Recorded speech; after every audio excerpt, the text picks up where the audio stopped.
Hello, everyone. Hello. Hello. Hello. Hello. Oh my God, Megalag, $5 donation before stream starts because I am $400 under my budget at this rate. Oh, No. hey, Big Dro, what's up?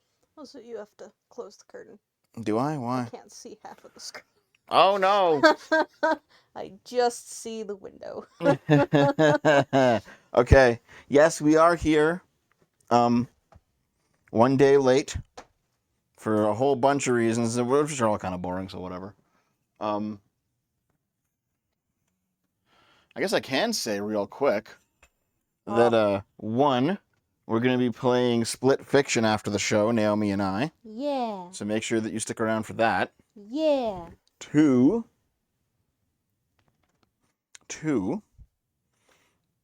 new video coming soon. Oh yeah. No Canadian Trucker video. What do you mean no Canadian Trucker video? That's coming. It's not yet. Actually, I should probably look up real quick when the election is, because there is an election coming. Let's just see.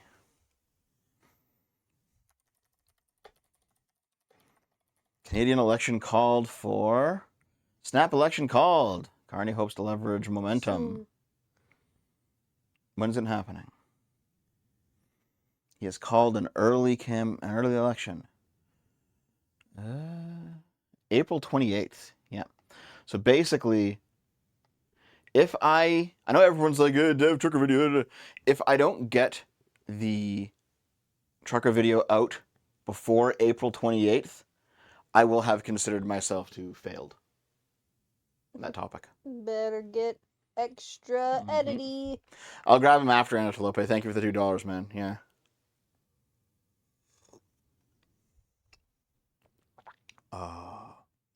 No idea what Trench Crusade is.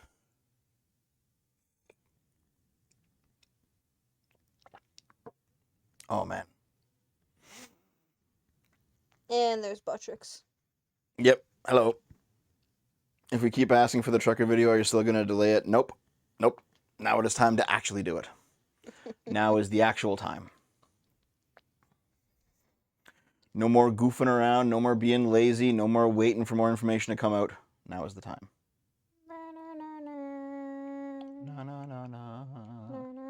However, I think pretty much as soon as we're done with the sip today, Naomi, I should probably go record tomorrow's TikTok Tuesday. You mean after? After the sip, after the Split Fiction, yes, after the stream, and I was gonna be so angry. I was getting real mad. And after that, like the script for Wednesday's video is already written and partially recorded. I just need to record the rest of it, so I might do that tonight as well. Okay. And then like hand off that bit for Dave to edit, because it's one of those videos that I partially worked on, like a month or two ago. Another one of those. So I guess we'll have to see. But basically, like, I've got like maybe 3 or 4 more videos from just that I like worked on in piecemeal during like the during January, back when everything was happening. And then I kind of forgot about those. And then I began working on a series of Canadian videos, which will come out basically in the run up to the election. I know, like Arch keeps saying, Dev, make your videos to reply to Aiden Paladin and etc. Those will come. Those will come after these projects first, because I'm gonna like the big project like a couple of days ago about the Real Game Awards. That was one that I was working on like 3 or 4 days after the Real Game Awards aired. Ooh. Ooh. Megaleg, $10. Thank you very much, dude. Dev forced Antelope to do the editing for the FNAS from 2 weeks ago, and he remembers that. I do remember that. Let me give you another week to work on the trucker video, Dev. When. Thank you.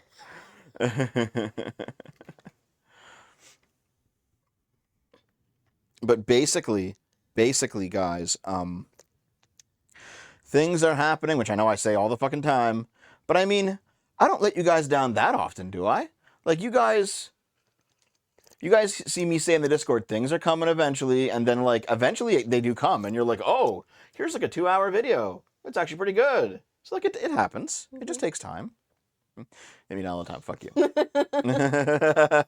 Which will come first, Tricker Video or GTA 6? GTA 6 not coming out, Dev, bro. you know my answer. Yeah, Titanium, you've been like a consistent critic of my workflow for years, and most of your criticisms are actually pretty good. The honest truth is that the past couple months have just been a wallop of everything happening all at once. It's been a relatively extraordinary time. Like, if you were to talk to me a year ago, or maybe 2 years ago, and say Dev's being lazy, there's a pretty good argument for that. Right now, no, I'm not being lazy. It's just that lots of things are happening all at once. Is it Sunday today? Did the Canadian Daylight Savings go too far? You might know. Yes, it is Sunday. The recent one on the Real Game Awards, Kerfuffle, was a great video. Well, thank you. Thank you. We got GTA 6 for the trucker video. Thanks, Antelope. Thank you. You should make a shirt that says, I was looking for the trucker video, but all I could find was this shirt. You know what's really funny is like my Suicide Squad video, which I never made, was like half done when I gave it up. Mm-hmm. And if I were to go back to it now, Mm-hmm. I would have to re-record parts of the opening Mm-hmm. and also re-record a significant chunk of the ending because a whole bunch of shit has happened with that game since it finally died. Mm-hmm. And it's still worth doing. Mm-hmm. Right? I have a Final Fantasy VII, like, you know how Sargon did like the politics of, Sargon did something called like the politics of Demolition Man, the politics of whatever. I'm doing one called the politics of Final Fantasy VII. I've been working on it since last spring. Like on and off, just whenever I feel the urge, I'll like write a bunch of it and then I'll stop and I'll go back to it like a month later and write some more. Mm-hmm. And that video is, I'd say about 40% written. And I've recorded those first two kind of blocks of the intro, and Dave's already edited them. And I have not in Axehouse, maybe on stream, but not in a video. I'm not going to spur gout indirect sorry, you fuck. I'm just only spur gout at you. Okay. Basically, like, I have a stack of projects that are in various stages of completion, and I've been thinking, like, how come I'm not finishing these? Why I'm not just putting them out? And I realized exactly why.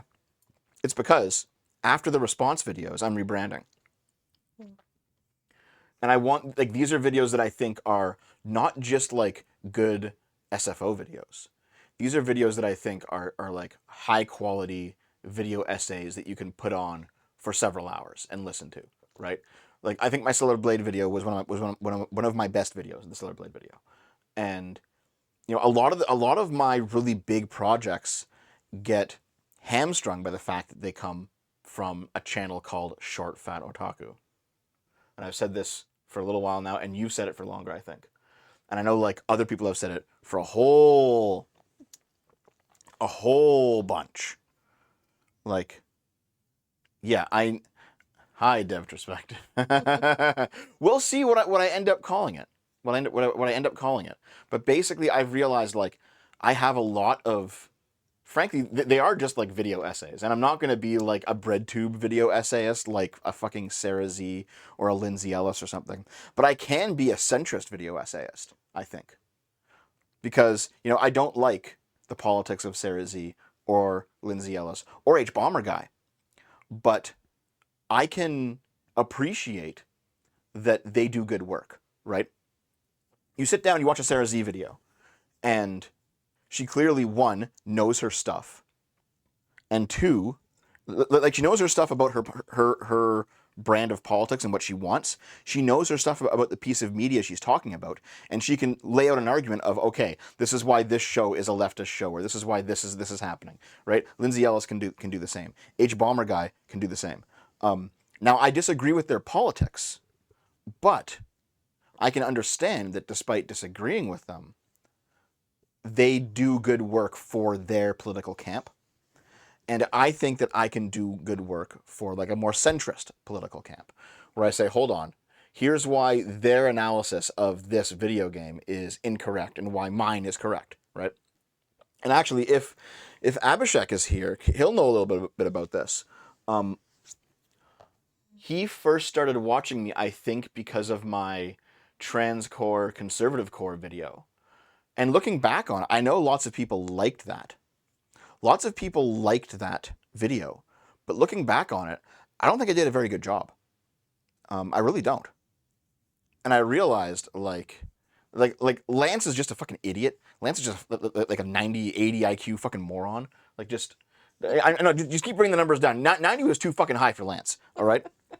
But Dead Domain is not. Dead Domain is not an 80 IQ moron, all right? Dead Domain is still wrong about most of their politics. But they're not just blatantly stupid the way that Lance is. And I realized that my critiques of Dead Domain's position in that video was not that good. I'm still correct about it, by the way. Like, they're still factually correct critiques, but I could have put a little bit more flair into it, you know? Make sense? So I think I can do that. You know, when like a great example is like I think like one of the things that pushed me into beginning to write about Final Fantasy VII is because Dead Domain gave the bog standard lefty take on Final Fantasy VII.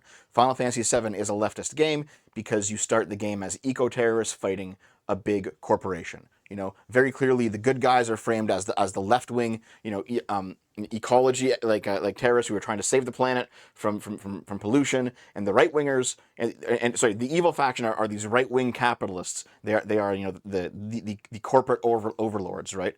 And it's like, okay, that is a very common take, but it's a surface take, and it's ultimately an incorrect take. It makes sense only if you're looking at Final Fantasy VII through like the memories that you had of it when you were playing it as a kid. And having now replayed Final Fantasy VII a couple times in the past few years, I was, and also playing the remake with you on the stream, I'm like, hold on, there's a lot more to this. It's not nearly that simplistic. And it was my realization that, oh, I could have done a better job in that conservative core video. That has kind of led me very slowly down the road of, what if I actually did like big in-depth analyses of these things, but from a centrist point of view, you know, giving the left and the right both the charitability that they deserve, but from a centrist point of view. What if I did that? Could that be the basis of like the next dev arc on the channel? And even if it's not popular, it's something that I want to do. It's my soul has been yelling at me to do it for the past 9 fucking months. You should probably do it then. Yeah. Soul's yelling. Yeah, but here's the thing, though. Here's the thing. Like,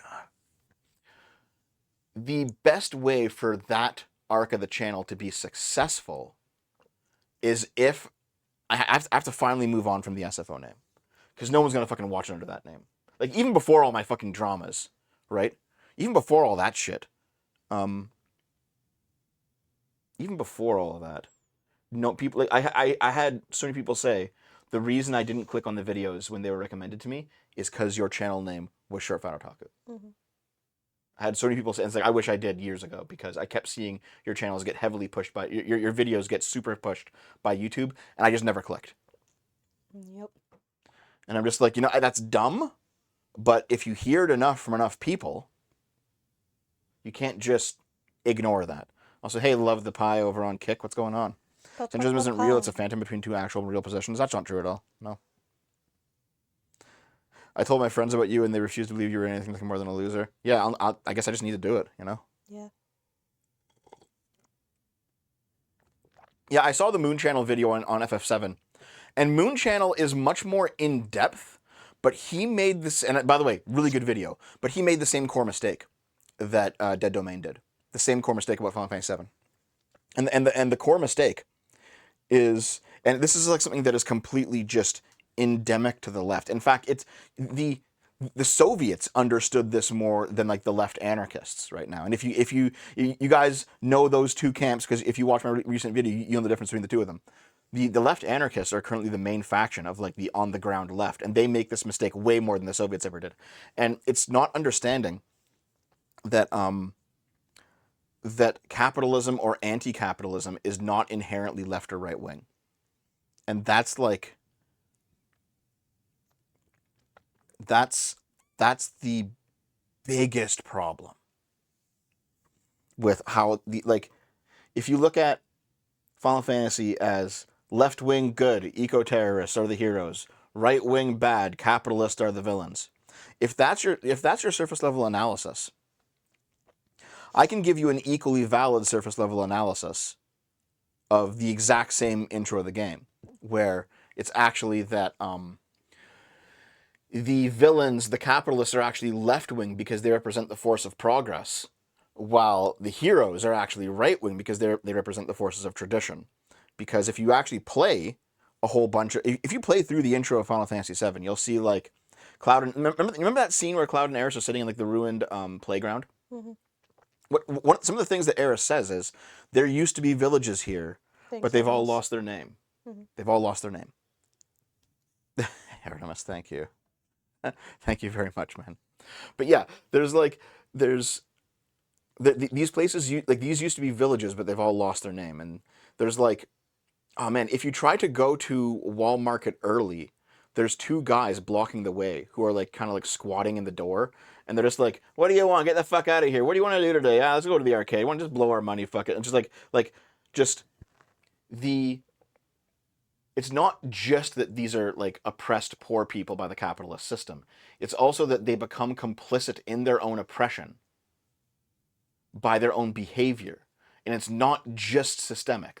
The systemic issues are there, but there's more to it than that. There's also like the fact that the culture of the lower class actively contributes to the oppression of the lower class, independent of capitalism.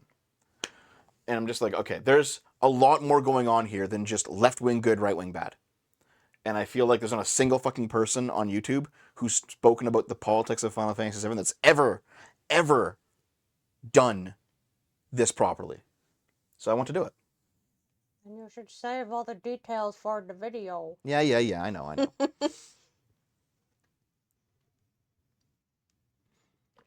Also, thank you to all the super chats that happened during Dev's very long during talk. my rant. Most of them were just highs. So hi to everyone. I couldn't respond to, otherwise Dev would yell at me. You can DM me about it, Dry Bread. Here's the thing. By the way, I have to actually answer all the DMs. And the reason is, a whole bunch of people have sent me information on these upcoming videos in my DMs. So, basically, Thousands of DMs like, that you don't look at. the next step for me is, like, finish these 3 or 4 videos that are, like, on the chopping block. Mm-hmm. Then, just take a full day where I do nothing but answer DMs. Mm-hmm. Twitter DMs, Discord DMs, maybe look at the emails, all of it. Mm-hmm. To compile all the information for the Canada videos and for the response videos, because there's a bunch of shit in there. Hey, Sean. Yeah. So that'll probably happen in the next week or 2.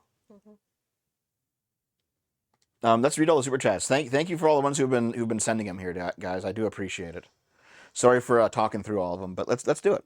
That's what Dev does. Well, that's what the stream's for, dude.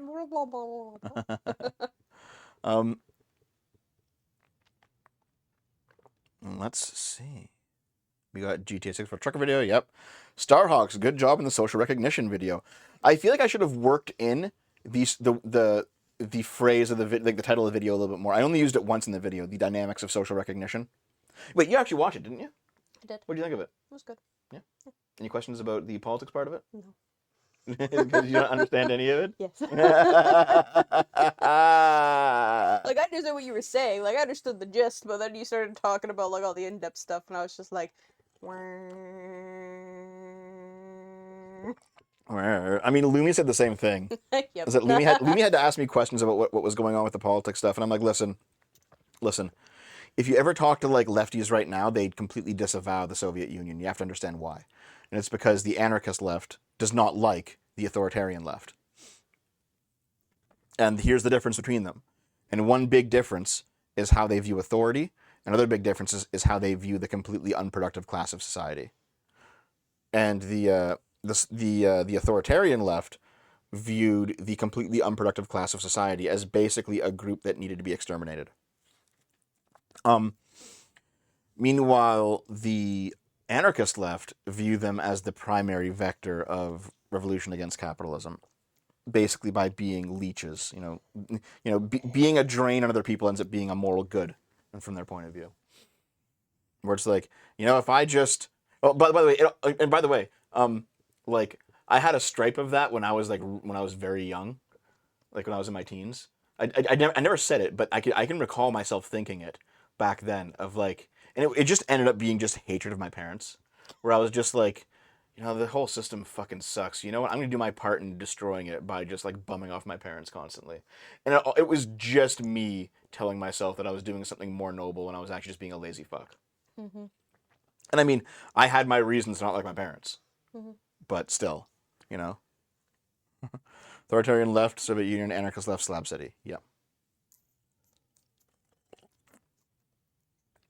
I'm not sure if I even wanted to include Slab City, but that's why I didn't get too far into it. 'Cause there's a whole fucking deep lore on Slab City, but it's just like a good real life example of what I'm talking about. Yeah. But yeah, I wanted to say Mr. Brutt for £2. Thanks, man. Most recent video was good. Yeah, see, I wanted to say the name in it more, the dynamics of social recognition, because you don't have to. You can just like title drop once and it's fine. I did only once, yeah. Yeah, that's okay. Yeah. Do you know how many like ongoing like just entertainment series Mm-hmm. only name drop the title once and that's it? And everyone just gets excited about the title drop. The That title happened drop! for Oh my one god! time. It's fine. Well, It here's was the a thing. 2-hour video. You don't have to say So, it constantly. Well, yeah. The issue ultimately is that because of their politics, they do not want to consider themselves as being in community with people they politically disagree with. So to be socially recognized by an award means that there's like I can't have anything crossing over with them, so that they have to react with hostility, right? I mean, I kind of understand that point of view though, because it's like, what if you just got an award from the Ku Klux Klan?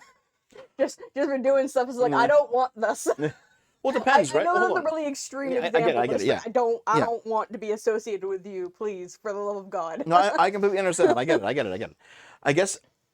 I guess the issue ultimately is that like I would want people from the KKK to watch my videos because I would hope I could change their minds. Yeah, no, that's fair. No, I understand. But it's just like, yeah, you got an award for being awesome. Mhm. Because we, the Ku Klux Klan, think you are awesome. Well, That it would depends be a why not though. It great. depends why. No, like listen, I'm using the most extreme Yeah. example. Like I understand the reaction Mhm. that they had on like a visceral level. Mhm. A little dumb. Get everyone in the chat. Clip it Ace. Dev likes the KKK. Like it like the reason that it happened was dumb, like a little dumb. Especially since like I don't know if it was slapped all over the real Game Awards, being like this is non-political, this is non-political, this is just votes, it's non-political. Craig said it like once at the start. It wasn't like a big thing. They just went on Like with if it. it was slapped all over, then the reaction would be more stupid. But like if you say it once and then kind of miss it and then like make the assumptions, I do understand why that happened. $5 from Scooby Douche, thank you. We need more centrist propaganda. Shalom, Dev haters. Thank you very much, man. Yeah, you know what? Like, we probably need more right wing media analysis too. Just none of them are fucking doing it. Like all the right wing channels are just engaged in pure culture war slop. None of them are putting out like the huge long video essays that people like. Here's the thing: everyone laughs at the BreadTube video essayists, but those videos get millions of views because someone sees, oh shit, this is a 4-hour video dissecting season 6 of Buffy the Vampire Slayer from Sarah Z. That sounds fucking awesome. I'm just gonna put that on in the background while I do housework or whatever. I actually do that. They're not as long, but there's a guy who does like explains like the writing behind like TV shows and Yeah. stuff, and I just have that on in the background while I'm doing chores. Yeah, exactly, right? So like lots of people like it's you see a video like that and I cringe too because I'm like I don't have fucking time for this shit. But like You do if you're doing chores. for most people who are just like doing like for most normies, they see the video go out. They see it's pushed by the algorithm because the channel is already big, and they see, you know what, I could just put this on while I'm going on a long drive, or while I'm working out, or while I'm playing video games, or while I'm cleaning the house, or while like it's just like it, and it's interesting because it's well made, and the topic is kind of fun, and like they like the production quality is there. They're smart. They know what they're talking about. They have a good analysis from their political point of view, and it's on a topic that people are actually interested in, even though it's evergreen. Like it's not like a new topic. It's yeah. So slap all that shit together, and you know what? That video massively picks up steam over the course of months and months and months and months. Might not do very good when it first comes out, but people are watching it 5 years later. Yeah. And like, I think Drybread, Drybread, you said this, in fact, Drybread, when we were on Arch's channel a couple days ago. You said that one of my best performing videos is my like 2.5 hour review of the Obi-Wan show, even though that show is like 3 or 4 years old now. And honestly, I don't think of that video nearly as much as being one of my greats as compared to like the 3 Forms of Fascism video or some other video like that. And I think the effect, like when you said that, Drybread, I was thinking about it. I think it had the same effect as like watching a lefty video essay that is just evergreen and keeps getting hits over and over and over. Like someone, there's probably somebody out there who might not politically align with me, but who says, you know what? I'm going to turn on this random fucking Obi-Wan video that I found because I kind of like Star Wars and I want to see what this guy has to say about it. And it's 2 hours long, and I'll go clean the house while I do it. Like, of course. Yep. So, And longer videos are better for that because it's a bitch to try and change what you're listening to while you got scrubbing gloves on. exactly. If you're cleaning and cleaning and cleaning for several hours, you just want something that'll just play. Yep. Yeah. And you know what? My 10-minute videos, they're good for a different reason, but they don't have that quality. Yeah. So I'm just thinking like, man, there is absolutely a hole in the market for like non-leftist long form essays because the right wing's not fucking doing it, and there's not many centrists anymore. So it's like, man, I should just fucking do some of these. You should. Which is why I'm gonna. Well, here's the thing. The Final Fantasy VII one is approaching halfway completion for writing. All right, the Dustborn one is at like 75% complete for writing. I have another one that is about halfway complete. I'm just like, I have these projects like lined up, and I'm just like, I need to wait until I brand change, which happens after the drama videos, which happens after the Canadian videos, which happens after the current videos. And it's like, I have the next like 6 months of the channel planned out. It's just these first few steps fucking suck. Yeah. If that all makes sense. Yeah, it does. Member from was it Alejandro Garcia? Alejandro. I don't fucking know. I'm sorry. It's Spanish, so there's no J. It's all an H. Okay. That's the rule I go by. And generally, it doesn't do me wrong. Well, thank you very much. Thank you. Next week, I'm visiting my commie ethnic trad trans wife. Be jealous, soy boys. I'm screwing communism. What the fuck? Have fun, dude. Thank you. Oversized Trash Panda. Thanks, man. Lance is the whole reason we shouldn't annex Canada, based. Festiva, $5. Thanks, man. Lefties focus on how Shinra call themselves a corporation and parade as anti-capitalist. Bruh, Shinra are the government, and you ate the propaganda. Well, like, Shinra is the practical example of what an ANCAP society would look like, because they're a private corporation that are run by a family, the Shinra family, and when President Shinra dies, his son, Rufus Shinra, takes over. And but here's the thing. Not only they are a private corporation, but at the same time, because there is no government, and they are like in the absence of a government, they are the largest institution around. They end up having like their private security forces become the police, right? The property that the Shinra company owns becomes like the state's property because there is no government. So if you want an example of how an ANCAP society devolves into a monarchist society, Final Fantasy VII shows you that. They definitely show you that, because in the absence of a government, the largest corporations taken over everything, and the largest corporation is passed from father to son. And they simply rule over the people with no, democratic involvement. So they are a monarchy, they just don't call themselves that, but they function like one. Yeah, there's a puppet government that Shinra controls. Yeah, like I think when you go to Shinra Tower in Final Fantasy VII, you can find like the mayor of Shinra in there, but he like does nothing. He just kind of hangs around. So like there is definitely a, I understand why the leftists view FF7 as anti-capitalist, but that's like a surface level analysis, because there's more to it. Because, like I said, the right-wingers are not a force of progress. And in fact, all the positive, all the good factions, they're all like people who want to live off grid, live down to earth, reject technology, live in tribes. Like, you cannot look at Cosmo Canyon and say that this is a bastion of progressivism, right? It's fuck. Save it for the video. Save it for the video. Yes. Otherwise, you'll just do the whole video before you've even done the video. Okay, Okay. Next. Oh wait, hold on. Naxalis says Japanese games are way less leftist than many Westerners assume. That's true, but that's because of what the Moon Guy said in his video. Is because capitalism and progress are not viewed as like leftist things in Japan. Their culture has a different relationship with them. There's a lot to go over. Okay, here we go. Anatolope, thanks for the $5, dude. Name change is only half the battle. Please work on optics. So like all the things they tell you to do. You all know the what? time. You know what? When the name change comes, I'm probably just gonna ditch the Sleepy Devo Twitter account because it's like fucking tainted at this point. Gee, really? Gee, really? And you know what? I will have to do a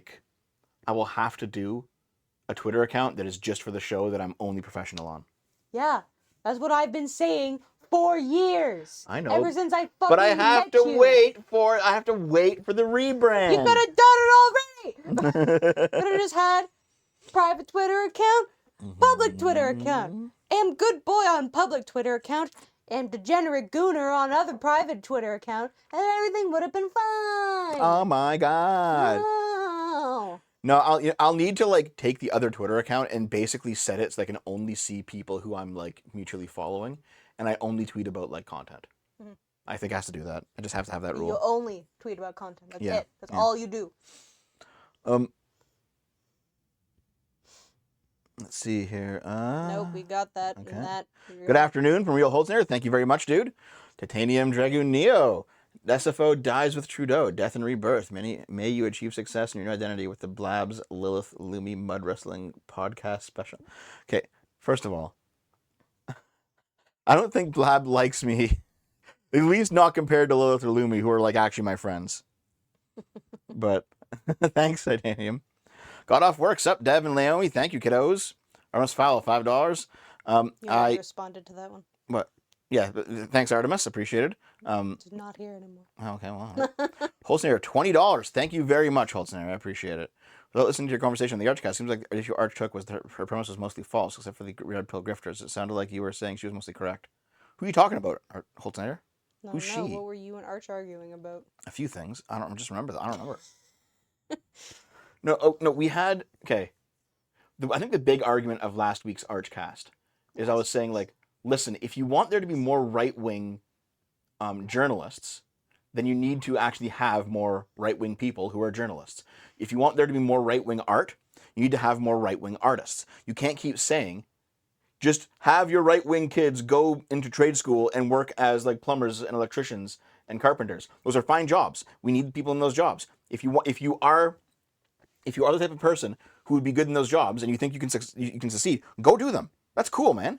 But like, you have these right-wing people who are saying that, like, I can't believe all the cultural production is left-wing, but there's no impetus on the right to get more right-wing people into art like cultural production, into art, into making TV shows or movies. It's just like, it's guys. I'm not saying that art is like anti-right wing, but like, isn't it kind of? Not really, like, no. Just like according to the values of what they want, like art doesn't really matter. Well, no, that's the problem. That's the problem, right? I know that's the problem, but like, isn't it just like? Yeah. Like, I don't know. I'm not saying this offensively. I don't actually know. What you're saying, I think, is something like art kind of seems like a luxury, and you know, the right wing is much more concerned with practical stuff, Yes. like, for example, building houses and like, yeah. So like, that's true, but that logic is why the right has completely ceded all cultural ground to the left, and now they're complaining that all of the culture that's being produced is left wing culture. It's like, guys, you did this to yourself. Like, if see, Tolkien wasn't left wing. That's true. But how old is he now? Oh, he's dead. He's like over 100 years old. Like, Yeah. The small issue with that is that like right and left are now like way more extreme. yeah, that's part of it. So it's just that like I can point out very famous, very left-wing pieces of art, whether TV shows, movies, novels, that have been made in the past 50 years. Can anyone point out any famous right-wing? Like Starship Troopers, when was that made? That was the last one. Like, seriously, there's like fucking nothing. No, within the last 50 years, not Tolkien.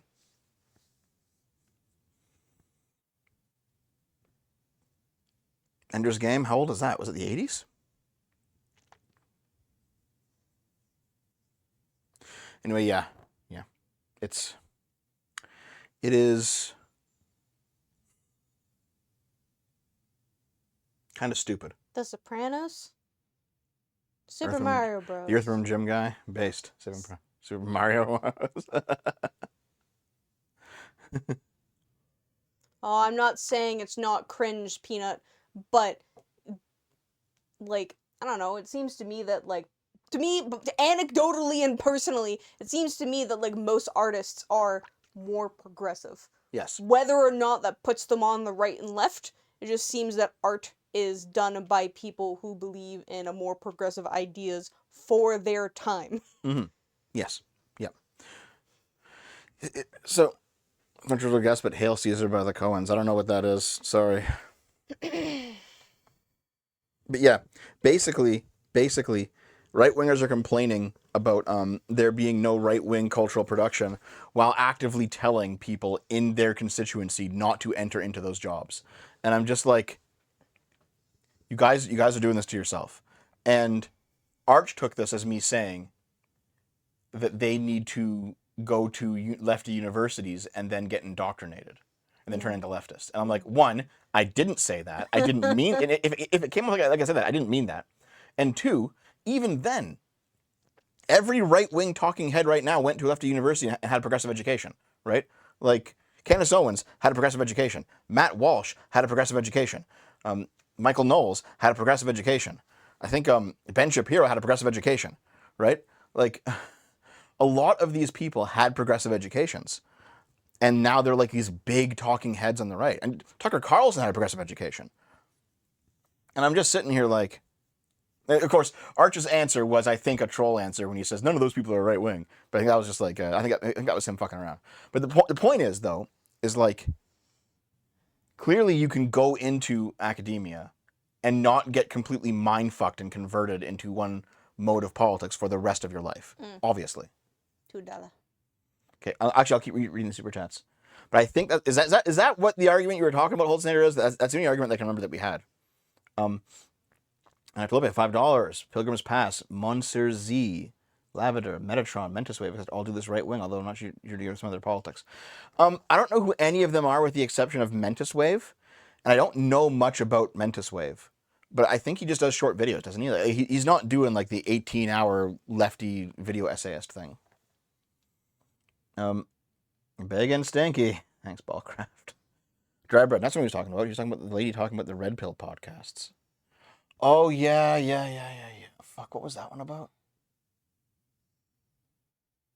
Oh, yeah, there was this one lady who said that, who generalized saying that, like, all right-wing influencers are I think this is what she was saying, so don't quote me on it.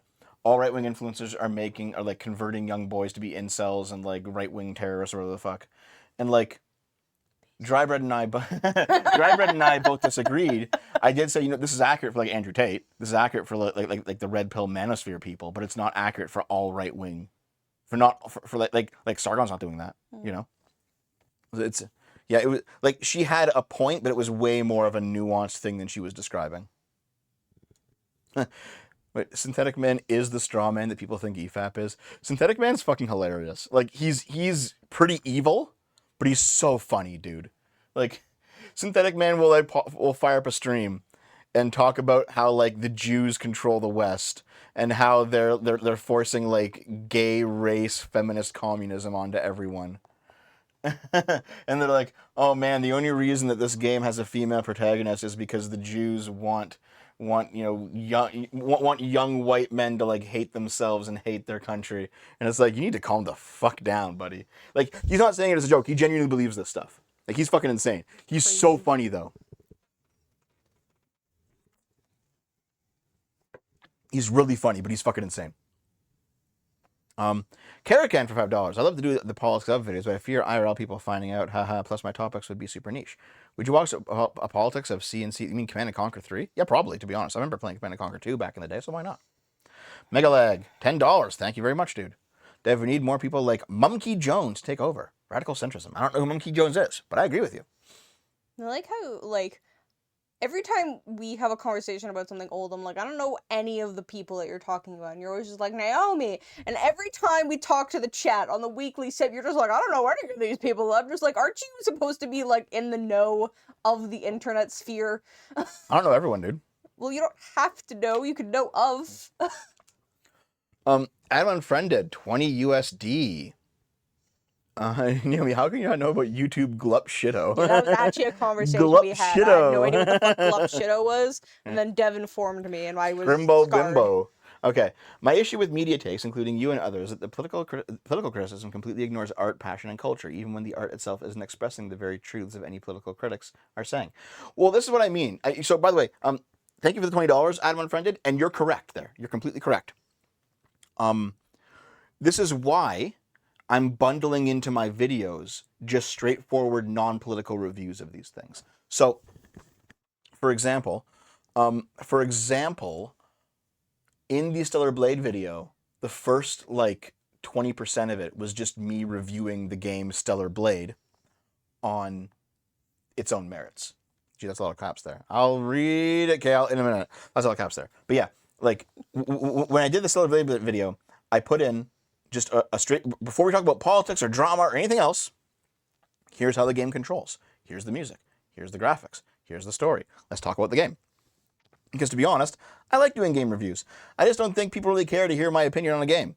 I think they want to see me politically analyze it, right? So, like, the first part of the Dustborn video is just a review of the game Is Dustborn it just on its own audio merits. of you taking a giant shit? No. Actually, here's the thing. Like, there's a lot wrong with Dustborn. It did a few things correctly, though. What? So Barred hold most on. of the gameplay from my memory. The graphics were like, I like the cell shading look, and the graphics were like nice but very unpolished. The character design ranged from kind of cool to just downright fucking terrible.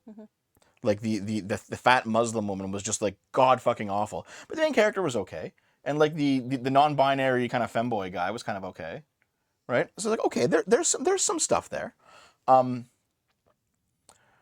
If we're talking about like just good things in Dustborn, I like the idea of a game where you're on a road trip and you play through a level and then like the story unfolds and then the in-between sections is on the vehicle traveling between to the next level, basically. And I think Dustborn actually did that pretty well. Because I don't know if you recall, did you play or did Dave? I think Dave did. No, I played it. You did? Yeah. Oh, I'm so sorry. Yeah, I'm so I sorry. know. I'm so sorry. And that's David. why I was just like, no, you're making Dave replay it to still get all the fucking footage you need. 'Cause I'm not playing it again. Stupid. So no, there's like you complete a level, and you fight your way through it, and you talk to people, and whatever, and then like there's this in between segment where the bus is just driving down the highway, and you can walk around the bus talking to everyone and kind of get their opinion on like the events of the day, and that was actually like a nice little in between segment. The issue is that most of the characters are insufferable, but like that moment of the feeling of being on a road trip where like you're kind of stuck in between two places and you're kind of, it's like a liminal space basically. You're stuck in a liminal space waiting to get to the next part of the story. Why are you getting your phone? Am I jibber jabbing too much? I mean, always, but Well, hold on, I'm telling you this. So Yes, I like, know. okay, Tell I me. don't want you to leave. Okay, so basically, yeah, Mass Effect did that, and Mass Effect did it well, right? After every mission, you go back on your ship, and you can decompress on your ship. Mass Effect did it really well. Dustborn had the added advantage of actually being able to look out the window and see like the trees fly by as you're driving somewhere, which was quite nice. But Mass Effect did it well, and like the music in Mass Effect really helped. Here, everyone loves the map music in Mass Effect. Iconic track. It's great. Part of the reason why it's good is that it evokes the feeling of a liminal space. Yeah. And also, some of the music in Dustborn on the bus evokes the feeling of a liminal space. Yeah. In much the same way. It's not as good music, but still, it does that kind of job. Hold on. You mean a hub area? It's not quite a hub area because like Rogueport in Paper Mario Thousand Year Door is a hub area. It's not a hub area. Because it moves. It's not. That's part of it, but it's not. That's not all of it. It's also that it's a private space. Like Rogueport is a hub city. Anyone can go in and out of the town. It's a town. But like if you have like a hub area that is only for you and your party, that you can then talk to them, it feels private. Okay, well then what do you call the hub area in Cult of the Lamb? Because it's just for you and your party, and no one else can visit there. The difference there though is that it's a settlement because you're building it up. Yeah. Right. Like these things, these things all serve the same gameplay function, but emotionally they feel different to the player. Yeah. Because if you have like a hub city that you're wandering through, like Dalaran and World of Warcraft, Lich King, or any sort of public area, that feels different than your town that you're building up in the game, like in Cult of the Lamb, which then also feels different to like your private clubhouse where only the main characters are allowed to go into, where they can talk privately about what's going on. These things all feel differently. Yes, also everyone should play Cult of the Lamb because it's actually a good game. You're enjoying this right now, huh? Yeah. Yeah, you're enjoying it. Lag, thank you for sending that to Naomi. You can send it to me too, okay? Thank you. But on stream, duh. I'm not gonna watch it on stream. Okay. But I will watch it, yes. Denied. I wasn't super into the Cult of the Lamb. I think it's just not my genre. Well, boo. So like, in terms of like what was good about Dustborn, That's it. like Nope, that's some of Nope, hey there that's Baldo, it. shush. Hey Baldo, like some of those liminal feelings, some of the character designs, the idea of having like a road trip game is kind of neat. It's just that so much of it was just fucking either really bad or really boring, And like sometimes it was so bad it's hilarious. Sometimes it was just like a fucking slog to get through. But like to say that it was all bad, is just not true. I would love to see Dustborn done well. Like change most of the characters, change most of the story, but keep the skeleton of road trip game intact. That might be really, really fun. Yep. So anyway, here. The reason I went on that rant is because of this $20 super chat from Adam Unfriended. Yep. And basically is that I want to do like the long form political criticism essays, but I'm also going to include non-political segments in them. I'm going to interrupt. Like the Dustborn review. I just said I'm going to interrupt. Okay. JJ, you can ask about anything you want, but for Dev to rant about it, you'll probably have to super chat it. Yep. But so anyway, yeah, Adam Unfriended, when he said that the political criticism completely ignores art, passion, and culture, even when the art itself isn't expressing the very truths that any political critics are saying. I agree with that, and my solution is to just have a section where I talk about the art itself, where I review the game on its own merits, basically, and then have a section after that where it's like, okay, here's the drama behind the thing, or here's the politics behind the thing, right? That's what I want to do. $2 from Lady Columbia. Why would we ever give up progress to the progs? You mean like the concept of progress? Is that what you mean, Lady Columbia? I can't handle any fucking rings on my ball. I don't have a ball though. Fuck you.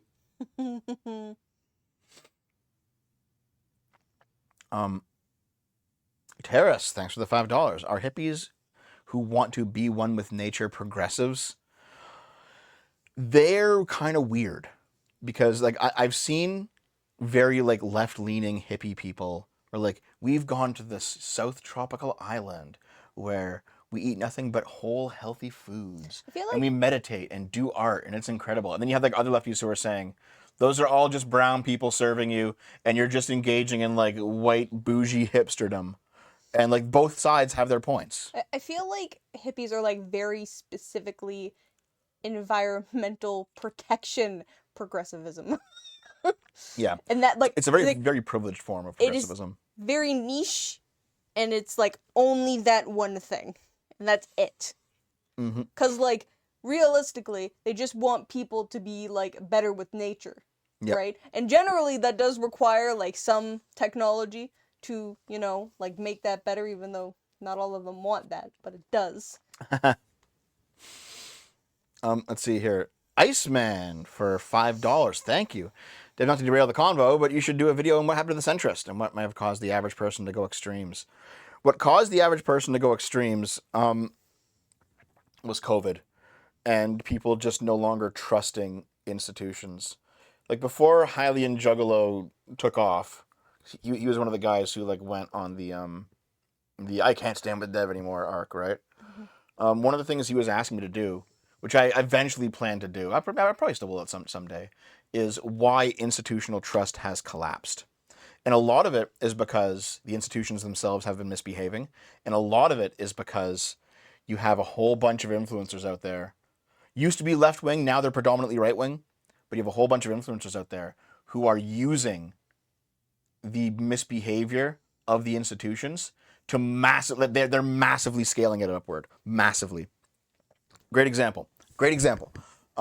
Have you guys seen that one poster where it's like Josie and Jack were both drinking on that night? Josie was drunk, Jack was drunk. They hooked up. Jack was charged with raping Josie. Oh god, I've hated that so Yeah, you've seen that so poster, long. right? I hate it. Yes. If they're both drunk, it's not rape. Yes. If one party is drunk, then it's kind of rape. Yeah. So here's not the if thing. they're both drunk. So here's the thing. Everyone who's reasonable agrees that's bullshit. Yeah. Everyone. And I see that poster get reposted time and time and time again on Twitter. Look what the feminists think. Look what the leftists think. Look what the progressives think. They all hate men. They hate men. They hate men. And you know what? Fair enough. That's a terrible fucking poster. The message behind it's fucking terrible. Should never gone up in the first place. However, if you look into it, that poster was up on one university campus for less than 1 day before somebody noticed it, said, this is fucking ridiculous, took it down, and it was gone. And it's survived on the internet now for 10 years of people reposting it as an example of what like the left thinks. And it's like, listen, there's a point here, but you've been blowing this up constantly over and over and over and over. And like that poster's gone. That problem's fixed, okay? But they can't fucking let it go. And I'm just sitting here thinking like, part of it is the fact that somebody at the university was stupid enough or ideological enough to allow this to go up. That's bad. Another big part of it is all the idiots who keep reposting it and saying, and just over and over and over, look how terrible it is. Look how terrible it is. They can't let it go even after the problem's been fucking solved. And that's a huge part of why there is no more institutional trust. Because these cracks that are legitimate are being magnified like fucking crazy by bad actors online. Like, it's infuriating. You know, I have people say, Dev, why do you still talk about January 6th? It's been 5 years. The same account is reposting that screaming, like, SJW chick from 2016 who's going, no, when Trump wins the first time. It's like, why are you reposting that? It's been almost 10 years now. Why do you keep fucking doing that? And the answer is, it is useful to keep dredging up old shit over and over and over, no matter how old it is, no matter how much it's been debunked, no matter how much things have moved past that point. And those people are a huge part of the problem as well. Yeah, same thing. The same accounts who asked, why do you care about January 6th to talk about COVID? Yeah, it's like, you bitches still whine about COVID lockdowns. That was 5 years ago. And you're sitting here saying that I shouldn't talk about January 6th? Fuck you.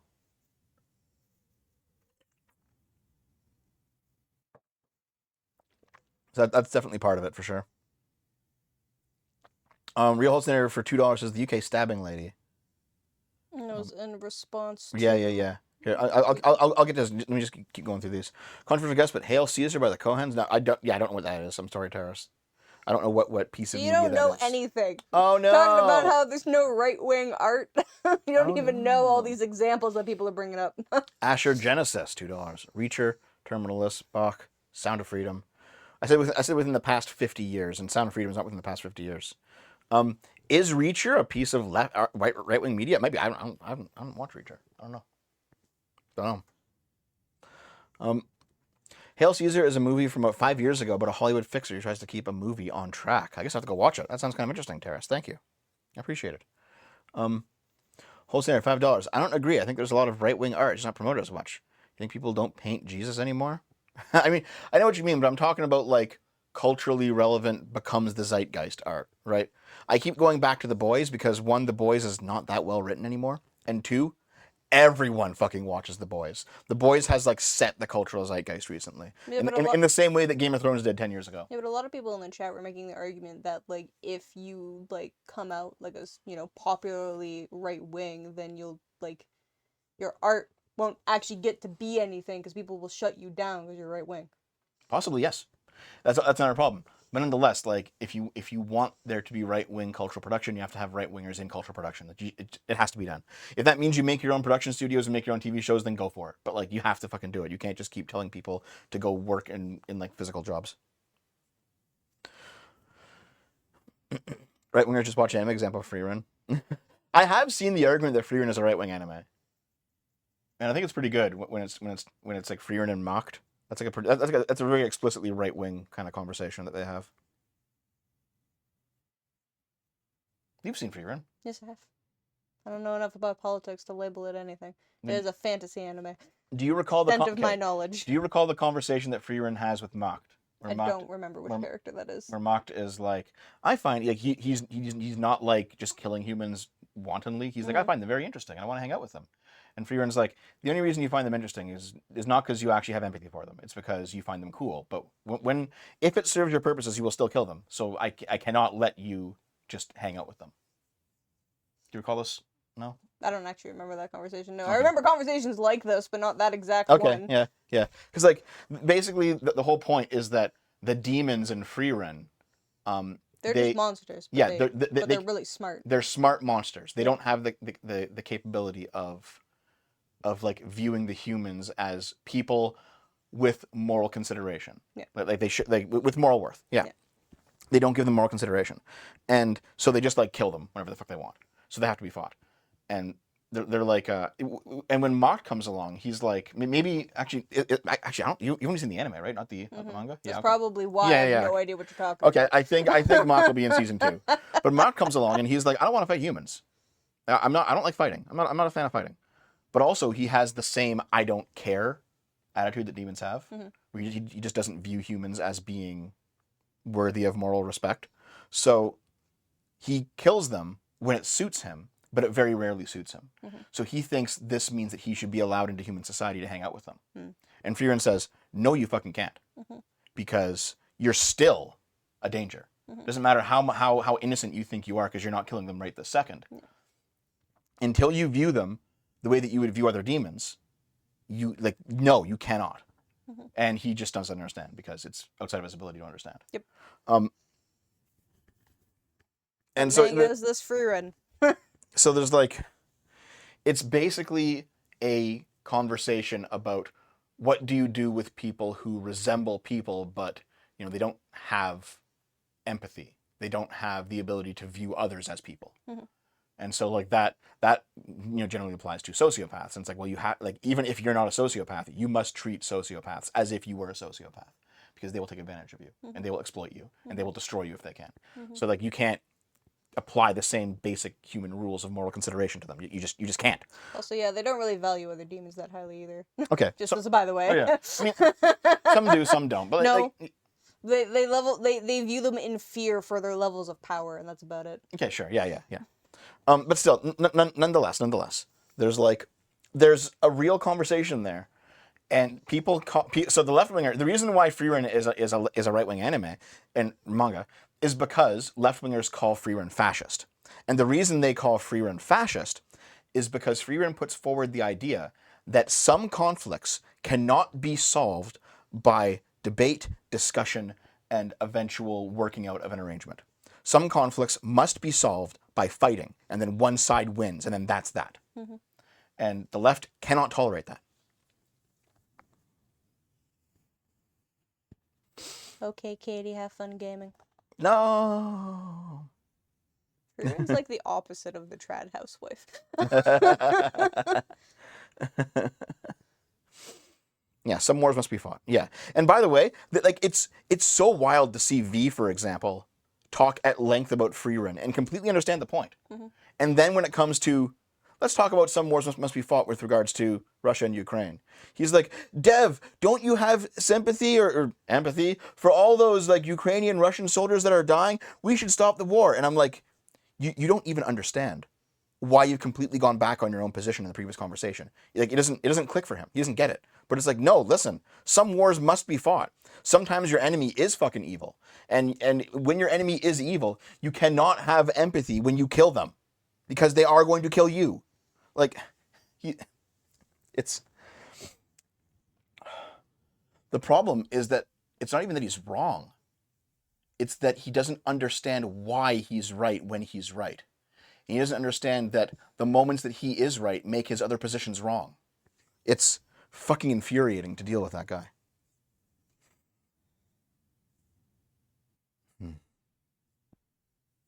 But Hold on, I don't know if that's a fair characterization of the left. They always bang on about punching Nazis. That's true, but that's also because they're like they don't understand that these rules actually apply to them as well. Like, here's a great example. When you say like, hey, why shouldn't we be able to say anti-trans stuff on YouTube? It's free speech, right?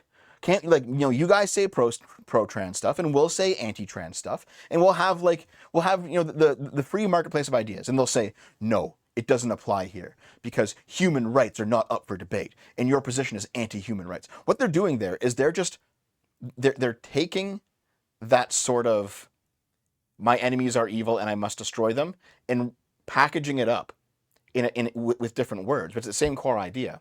And they've packaged it up so well that they don't even view themselves as being unempathetic when they do it.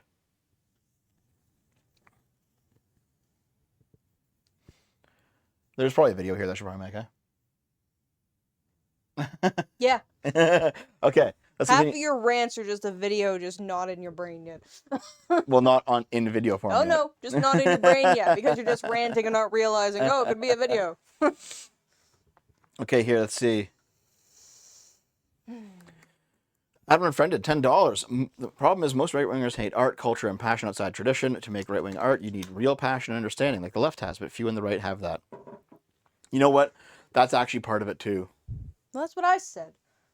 Just not in so many words. Yeah, that's part of it, too, is that, like, in many ways, the right wing, either because they're stupid or because they're purposely missing the point or because they're like doing it maliciously, they just lack understanding on certain topics, right?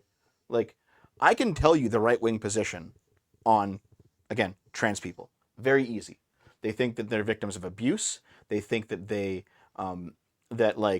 dysphoria either isn't real, or if it is, it's induced by exposure of the trans people, or it's induced by being abused. And so they need to be brought to therapy so that they can learn to be the biological sex that they were born as.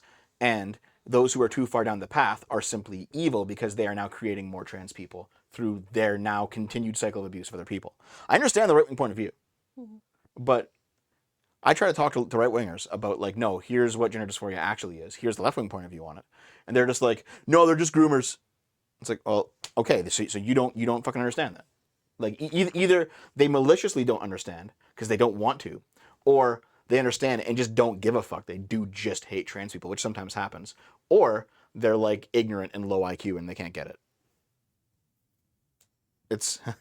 And by the way, yes, this happens to the left as well. There's ignorant, low IQ leftists who can't understand the right-wing position as well. It's very fucking obvious. Yes. You know, leftists will say all the time, you know, the right-winger will say, we should cut healthcare because we don't have enough money for it. And leftists say, you're just evil? You want them to die? It's like, no, we don't have any money. Like, we have to cut it. Like, yeah, this effect happens all the time on both sides. But you know what? Usually in the trans conversation, it's the right that lacks knowledge, not the left. So yeah, part of it is part of not being able to create artwork is lacking understanding. And in certain parts, the right just does lack understanding completely. Yeah, I'm interrupting you before things scroll away. Katie, that's a good point. Even if dysphoria is caused by abuse, they don't understand that just going to therapy isn't enough. Yep, Yep. exactly. From JJ Blitz, can you entertain the idea that sometimes it's grooming? Yes, everyone sometimes grooms. Yeah, of course it is. Yeah. On both sides. Sometimes people are just grooming. I even did videos on the instances where it actually was just grooming. Yes. Let's see. $10 from Real Holtzner. Thank you very much. No, she was saying most of the UK stabbings are caused by white incels who have been groomed by the right-wing groomers. Okay, yeah. So, like, most of the UK... grifters. Yes. Right-wing... yeah. So, most of the UK stabbings are not caused by white incels. They are caused by Muslim immigrants with machetes. All right, obviously. Like but here's the thing. Like, of course, there are incels who have committed terrorist attacks. There have been incel shootings. There's like the guy who rammed a fucking car into a crowd in Canada because he fucking hated women. There's like the Elliot Rogers shit. Like, man, every weird outsider group has somebody who gets radicalized and does some shit, right? But this idea that most of the UK stabbings are caused because people watch right-wing grifters. Now, who do they mean by a right-wing grifter? First of all, it's a false statement because most of the stabbings are not. But even if they were, who do they mean by grifter? Do they mean Sargon? I don't think Sargon's a grifter. I don't think if you watch Sargon, you're gonna go and fucking stab someone. Do they mean Andrew Tate? Except maybe Sargon. It's more likely then. Yeah.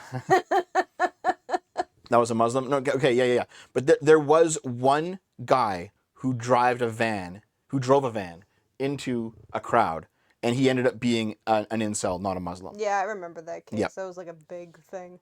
Yeah. Willazen, $10. Thanks very much, dude. If a developer doesn't loudly proclaim their politics, most likely they are right wing, as the industry is HR infested with crazy leftists who take out squeaky wheels.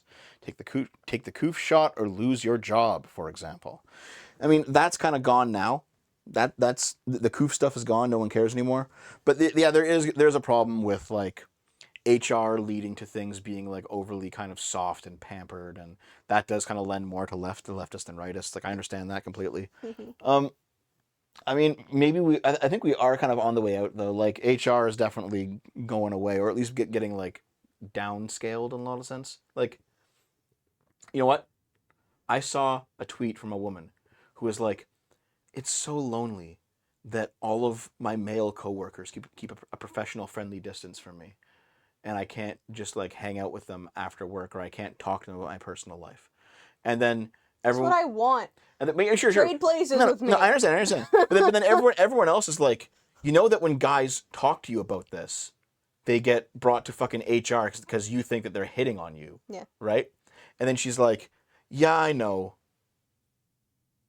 And like that was it. Mhm. It's just like she wanted guys to do the things that she otherwise would find bad, so she can bring them to HR. And now guys are like, "Fuck it. I can't. If I can't talk to these women at work, I'm just not gonna fucking talk to them. I'm just gonna piece the fuck out." And now she's like, "Oh, it's so low." It's like, you guys brought this on yourself. Like, fuck. It's so stupid. We definitely, like, I understand, like, you're at work, you don't want to be flirted with by every dude at work. You don't, like, I get it. Completely reasonable. You don't want to, like, have to go through the whole rigmarole of a guy in the office likes you, and so he approaches you a little bit and talks to you, and then eventually you have to say, "Listen, I'm not interested," and then you have to like go to HR about it, then he gets like weird and stalkery and vengeful and like comes after you outside of work, and like, yeah, it's a whole shit show. All that's terrible. But now we've swung too far in the other direction, where no one's talking to anyone about anything. You know, all flirting in any situation listen, is considered that's fucking bad. good. No. Yeah. Guys, I don't no. want to interact with my Guys coworkers more than I have can't to. approach girls at work or at the grocery store or at the gym or at any fucking public place because they're considered to be like weird creepers. And now people are like, how come I can't? How come I'm not getting any more male attention? How come no one's asking me out anymore? That's not what I said. I know. That's not what you said. That's not what I said. No. I understand. I mean at work. Very specifically. Don't flirt with me at work. If you want to go get a drink after work, You flirt with me sure. at work. Yeah. Shut the fuck up. Yeah, and I was young and stupid and I shouldn't have done that. Then get the fuck out. And also, it was a minimum wage job and not an office job where you're literally stuck like 5 feet from each other all day. I could shoo you to the back and just ignore you. The point is that things have moved too much in the other direction, and now women are complaining about it. And they're complaining about it even as they know that they could fuck these men's lives up. And it's like, well, fuck you then. So I do think the era of the HR manager is coming to an end, thankfully. Megaleg, $5. Mumkey used to be one of the last YouTubers gotten banned for reviewing a manifesto of a certain Elliot Rogers. Made fun of the guy. Oh, Jesus. That's kind of wild. Probably shouldn't be banned for that. Thank you, though. Bill Skinner, $10. Thanks very much. I think a persuasive way to put the Archcast argument would be that the right needs to redevelop a desire and passion to create the beauty they venerate, something they have wholly ceded to the left. Yes, I agree with you. Bill Skinner, you're completely correct on that. Real Holtzinator for $2. Thanks, man. StarCraft 2 Wings of Liberty did that. I forget what you mean by that, but thank you. This is why you shouldn't be behind on the super Oh, chats. You're 22 minutes Terrace, behind. 5 USD. If you played Sonic Adventure, which hub section did you like the best? Central Square, Mystic Ruins, the Egg Carrier? Which did you like the most and why? Any Chow Garden. Probably Central Square, just because it felt like a city, you know, running around. There's like NPCs walking around, they're like hanging out. Mystic Ruins was too open with not enough in it, and Egg Carrier just seemed like a level in and of itself. Wait, I disagree with Freeren's take. The anime shows demons as morally gray, but it's about racial nature seen through an elf's lens, not good versus evil. I mean, yes, that's the point. Is that like the demons have an inherent nature to them that cannot be changed. And leftists are like, that's racist! And it's like, well, maybe it is, but it's still correct. At least in the anime it is. Mm-hmm. Neko Boy, thanks for the $5. Null, Kiwi Farm's owner, complains about free speech, but his mods are banning anyone who defends the lolly. Yeah, Null's a fucking retard. Always has been. Corona Soul, thanks for the $5. Hey, Dev, get wrecked. I understand lime is their best flavor. I'm 90% sure that that's about Baldo. Oh, God. Sketch for $5. I miss historic progressivism, enhancing the government for the betterment of the population. Teddy Roosevelt was the OG progressive. Don't forget. Yeah, fair enough. I think I agree. Holtzinator, $5. Dev, the man being at fault if both parties are drunk is the law of the land in most states. Yeah, that's bad, though. Well, no, I think that he was super chatting that when you were saying that something along the lines of that's not like what all the left believes. It's just one poster in a university. Yeah. So No. counter. I understand a lot of the left believes it. But what I'm saying is, like, I've seen people repost that and be like, this is what they're putting up at your child's university. And it's like, no, they're not. That poster's gone. Post something new. Fuck you. Yeah, but if this rule, if that's literally a law in most countries, like it doesn't have to be the posters. No, it doesn't. But countries. the conversation Counties, in that instance is about the states. poster. Okay. And it's like, well, then, like, no, talk about something else. That's wrong. Right wingers watch anime. Yep, maybe we already talked about that. Thank you, Local Raven. Astro Genesis, $2. Sound of Freedom came out a few years ago. Isn't Sound of Freedom that fucking Google it. movie about the person, like the woman who like leaves Nazi Germany or whatever, and it's like a musical? That's The Sound of Music. I don't fucking know. I'm gonna force you to watch just all the musicals, so you fucking know them, so you know what the fuck you're talking about. Jesus Christ. God, Dev. Sound of Freedom, 2023 American thriller. Oh yeah, the anti-sex trafficking. Yes, the Underground Railroad. No, I remember this Oh, now. I heard about that. Yeah. Yeah, because it was like a QAnon movie. Yeah, I didn't want to watch it because it was gonna make me sad. Yeah, you know what? Fair enough. Like, here's the thing. If you want more right-wing cultural production, then you need more films like Sound of Freedom. It's simple as that. Even though I'm not necessarily a fan of it. Well, you'd probably like it if you watched it. No, I've seen parts of it, like just clips on YouTube. Mhm. Yeah. Okay. War isn't evil or bad. It's just ugly. I agree, Sketch. Thank you. Appreciated. Bill Skinner for $5. The poster circulates because it's a mask-off moment for the left, and it keeps happening and lines up with the Euro left. Don't forget what they are. Now, I understand that. But, like, the issue is that people treat it as if it's still up, even though it's like a 10-year-old fucking photo. And then it gets repeated over and over and over and over again, all right? And as soon as you've seen it like a few dozen times, you're like, oh, this must be on every single university ever because humans are stupid. Holtzner, $5. Protecting sick people is less important than protecting healthy people. No, or protecting sick people is less important than protecting healthy people. Was that in regards to like the healthcare cuts thing where like the left and right have different views of what things should be? I think that's what that was in regard to. Thank you. Terrace for another $5. Thanks, man. The Muslim stabbers are all Lotus Eater subscribers annoyed that their comments aren't being answered in the Q&A section of the daily streams. Wow. Holtzner, $5. You can't stab someone with a machete. They're slashing victims, actually. With that context, please review my original $20 super chat. I've already read it. Okay. Volcel time, become a monk. It's that or going full gay. Based. You already read that one. If you're in take, yes. Yep. Is that it? You Nope. finally caught up. Nope. Yes. Oh, we did finally catch up. Oh my god. Okay, give more super chats, guys. Fuck you. Hey, kid. Recommendations of videos debunking the idea that Native American tribes, primitive tribes, were communist or communist light. No, I don't.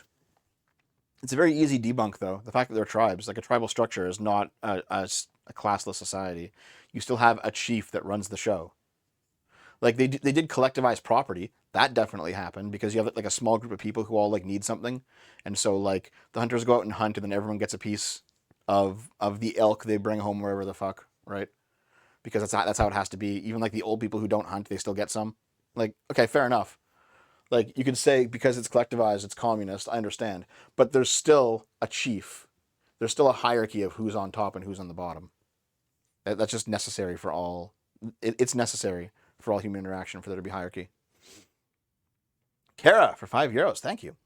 Move recommendation. Investigation of a citizen above suspicion. Google the IMDb synopsis. Is about a totalitarian drone realizing the banality of evil. Okay. Movie. A movie recommendation, not move. Okay. Movie. It says move. Recommendation. M-O-V-E. Yeah, no, I know, but then you Move. said recommendation wrong. I know I didn't. Okay, you did. No, I didn't. You did. I will look that up later. Thank you very much, dude. Communism is fine because the tribes were close to it. That's even stupider, though. That's even stupider because why the fuck would you want to live like a fucking tribal? Here, communism's good. Let's all go run to the bush and just like eat our own shit. Yeah, that sounds great. I kind of like technology. I like, plumbing and running water and shit. Thank you. Electricity, internet, computers, supply I like chains, food. plumbing and water, comma, shit, comma. Definitely like shit.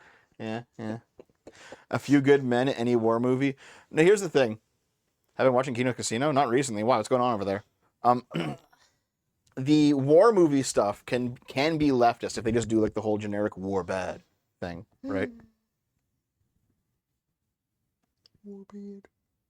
Like there's some pacifist streaks that are in some war movies that make them like not right wing. I like living civilized under capitalism. Thank you very much. Yep. Return to Sasquatch. Okay, do you guys want to talk about articles? Okay. How about you, chat? Do you want to talk about articles? Chat. Articles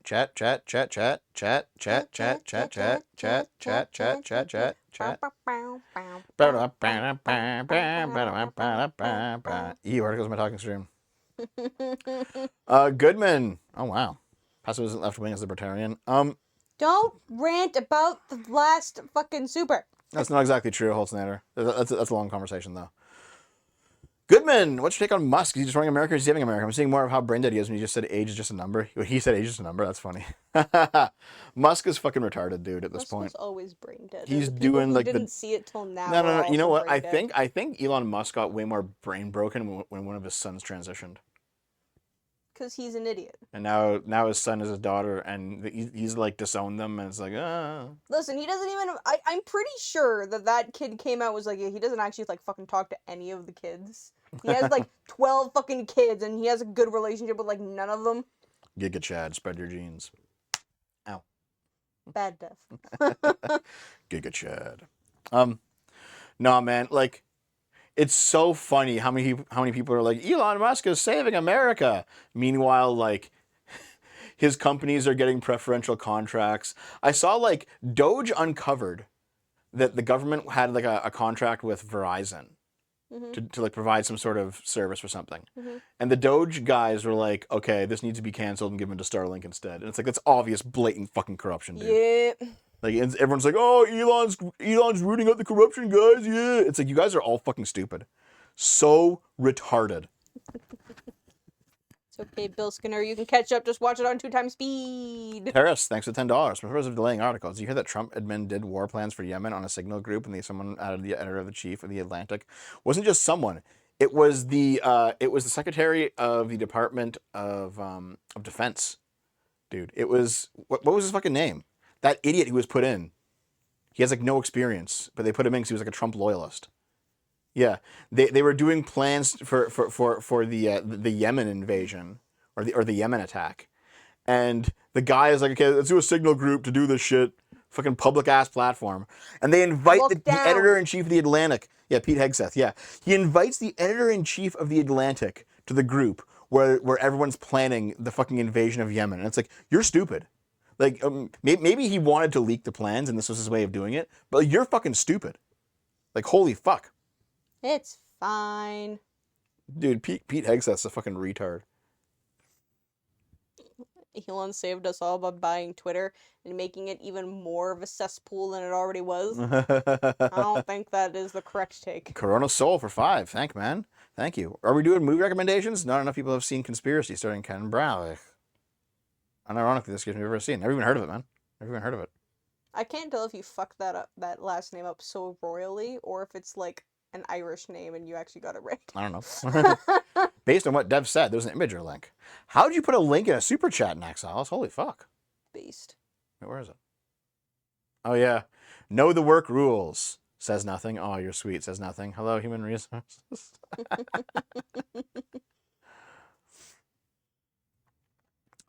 Good. Verizon sucks. No, Holtznatter. It's corrupt. Stop being dumb.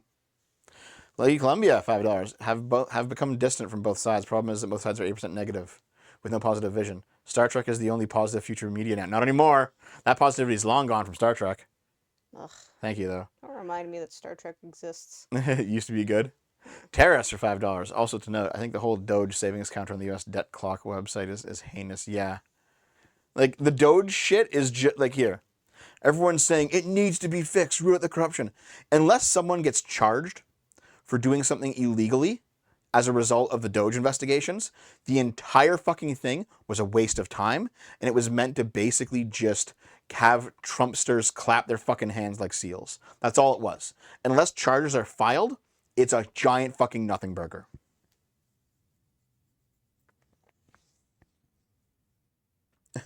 Pete Hegseth is a DUI hire. That's really fucking funny. I mean... Okay. Thanks for the super chats, guys. Let me pull out the articles real quick, and we'll get to them.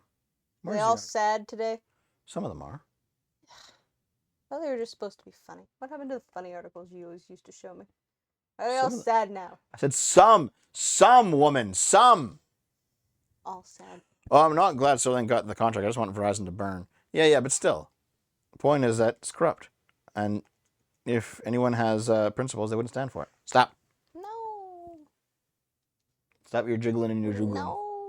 I'm going to jiggle you then. You know what? I'm going to turn on the fucking camera and jiggle you in front of everyone. No. I'm going to make you shake your butt for the camera and earn me some fucking money. No. No one wants to see that. Chat. That was not a response. That was a rhetorical statement. Who wants to see Naomi's No. ass jiggle? Stop. Say so in the chat. Stop. Oh, you know what? I'll make you jiggle your ass for the camera. I want to see her jiggle. No. Not me. Me. No. Yes, please.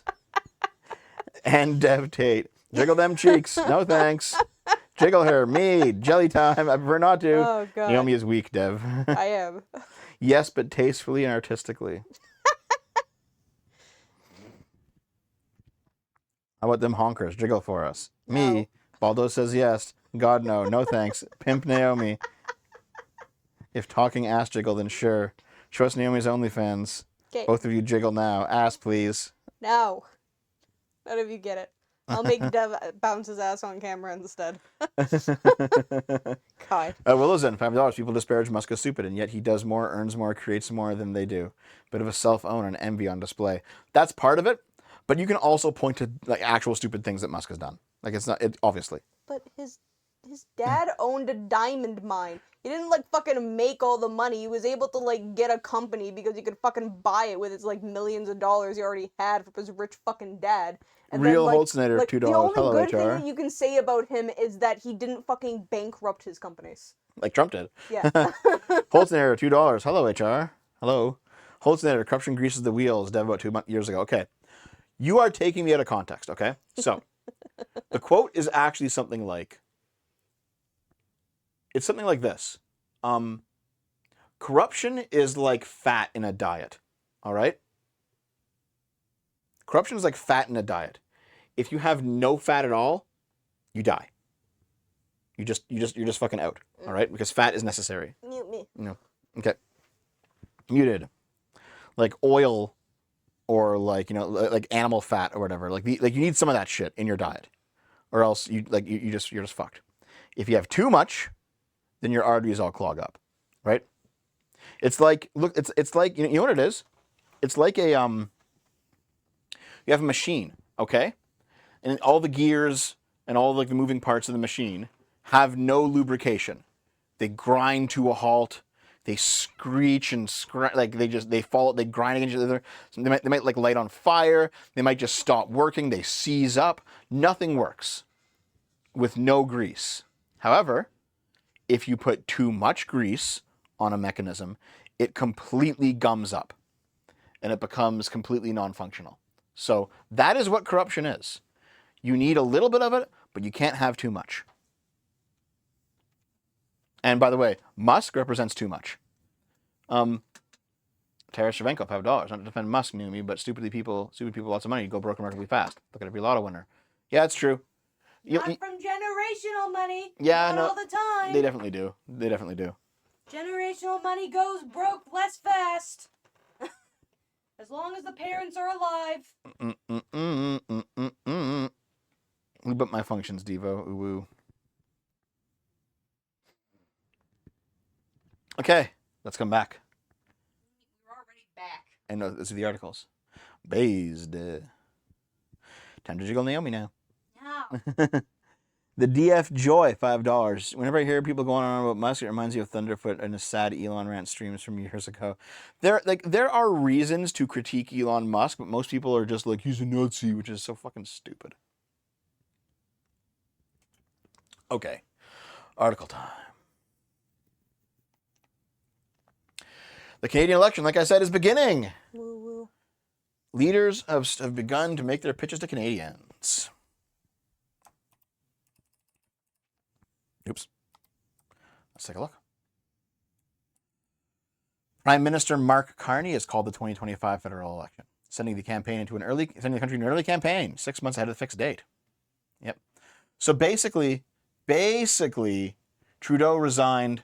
There was a Liberal leadership race. Mark Carney won, even though he was not Trudeau's chosen successor. He still won. He is now the leader of the Liberal Party. The Liberal Party has somehow become massively popular again after Trump tried to put his thumb on the scale for the Conservatives. Completely fucking backfired. And if you are Pierre Poilievre right now, you have to be like shitting into your fucking Trump hat over how angry you have to be, because he was a shoo-in for the past like 3 years. And now the Conservatives might actually just lose. Yep. Which is fucking wild. Yep. We already have a governor of Canada. That would be Mary Simon. Right here. See? Governor. So. Did you unmute me? Yes, I did. Oh. You're unmuted, yep. So, yep, there's going to be a new election. The Liberals might actually fucking win again, which would just be like a, holy shit. Yeah. Pierre was going to win without a doubt for the last 3 years, but now he's probably going to lose. Yep. It feels corrupt as fuck to decide when elections happen. No, it's not. Ow. It's normal. What happened? What'd you do? Nope, my ponytail was wrong. It hurt You pulled your... some of the tiny hairs on the back of my neck. Ow. Ooh, that sucks. Yeah, the Liberals might actually win. It's kind of funny. Why is it normal? Okay.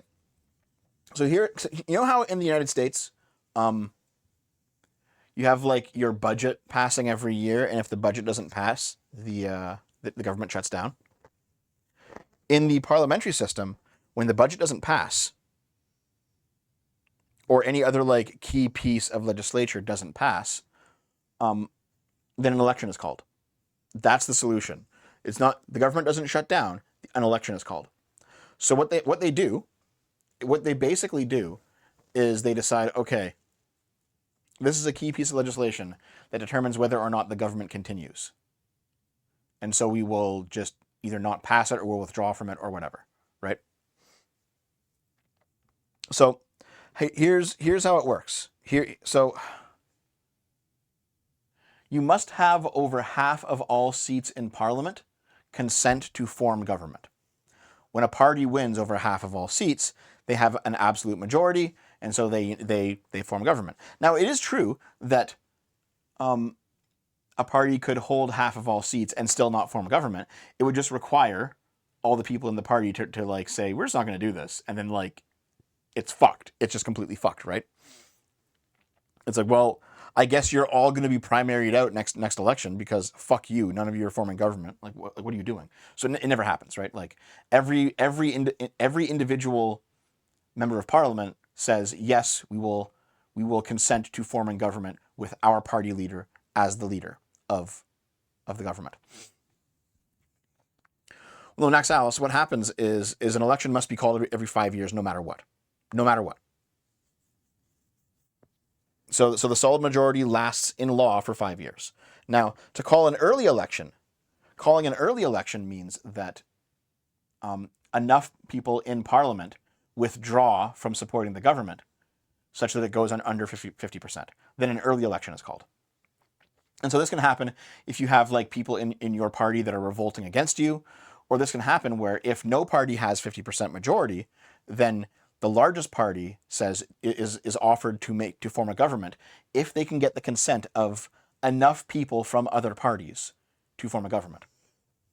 With the leader being the leader of the largest party in the coalition. So right now Trudeau is in a coalition government, or the Liberals under Trudeau were in a coalition government with one party support propping them up. Now,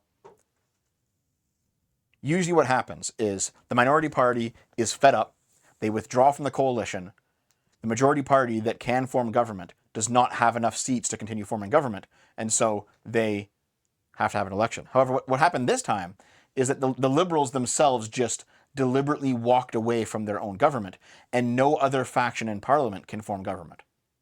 So, an election is being called. My concern is that people can strategically call elections when it's most favorable to their party. Yes, and that's happened before. That has happened before, yes. The Liberals have done it, the Conservatives have done it. Wasn't that what Doug Ford did? I think so, yeah. Yeah. Yeah. It's happened before, yes. But at the same time, basically the idea is that it's not like getting a majority means that you are just in power forever. There always has to be an election 5 years after the previous one, no matter what. However, if a government loses support of the majority of Parliament, then an election must be called, even if the government decides to walk away from its own Parliament, as they did this time. It sounds corrupt, but it's actually pretty normal. Happens here all the time. And then there's nothing really corrupt about it, you know. Anyway, so Carney comes in. He wasn't part of Trudeau's cabinet. He's distancing himself from Trudeau. He says, you know what? We're just gonna go for it. New vision under the Liberals. Fuck Trump. The Conservatives are now like desperately pivoting away from like their previous pro-Trump stances, and it's not working out well for them. That's because they had pro-Trump stances. Yep. Well, the Conservatives here in Canada are run by a populist right now. And he's now had to be like, shit, we got to go anti-American because America's attacking Canada right now. Mm-hmm. And it's not working out well for them. Yep. Despite nearly 2 years of a Conservative double-digit lead in the opinion polling, the Liberals started to gain ground and close the gap around the end of January, following Trudeau's resignation. Yep. By mid-February, data showed that Liberals and Conservatives would be neck and neck if Carney were chosen as the next Liberal leader. Now the Liberals are pulling slightly ahead. A widely unanticipated turnaround for a party that's been in power for nearly a decade. Yeah, like it's kind of wild how this has gone, because everyone thought the Conservatives were just shoo-in, and like in the final hour, Trump just blows everything up, and now the Liberals are gonna win again. It's so fucking funny. I wonder if this will be a lesson for the Conservative Party to, like, not prop up other countries close to election season. In case that country does something really fucking stupid. Here's the thing. The PPC and Max Bernier is just bullshit now. Like, it became very obvious that Max Bernier basically formed the PPC just out of spite and revenge because he did not win the leadership race for the Conservatives, like, however many years ago it was. And Did I Andrew say Scheer that? beat him. And you told me I was wrong.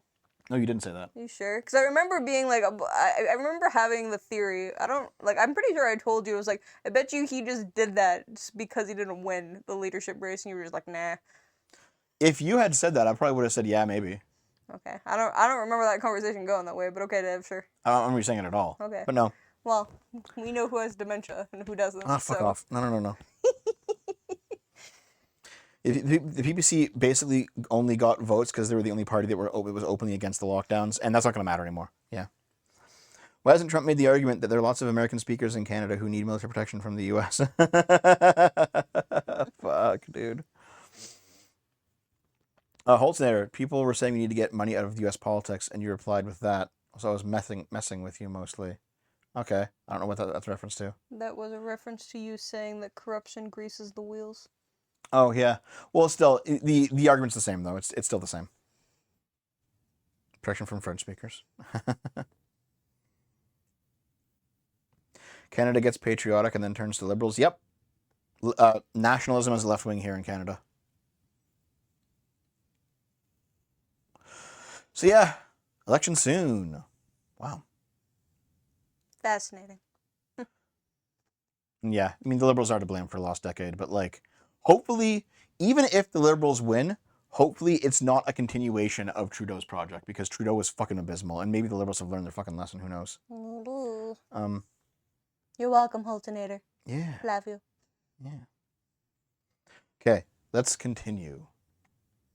Actually, yeah. YouTuber stabbed to death as she live streams on Tokyo Street. Has that changed your vote? Probably not. Aw. Anyway. Also, what? Yeah. Police in Japan said they had arrested a suspect in the fatal stabbing of a YouTuber while she was live streaming in downtown Tokyo Street. So, arrested Kenji Takano, 42, on the spot of suspicion of attempted murder. He has since been sent to the prosecutors, not been charged yet. The victim, is it Ari Sato, 22, was rushed to a hospital with critical injuries. The attacker stabbed her, repeatedly in the upper body. She was later pronounced dead. So, Jesus. this is the thumbnail for today. Oh.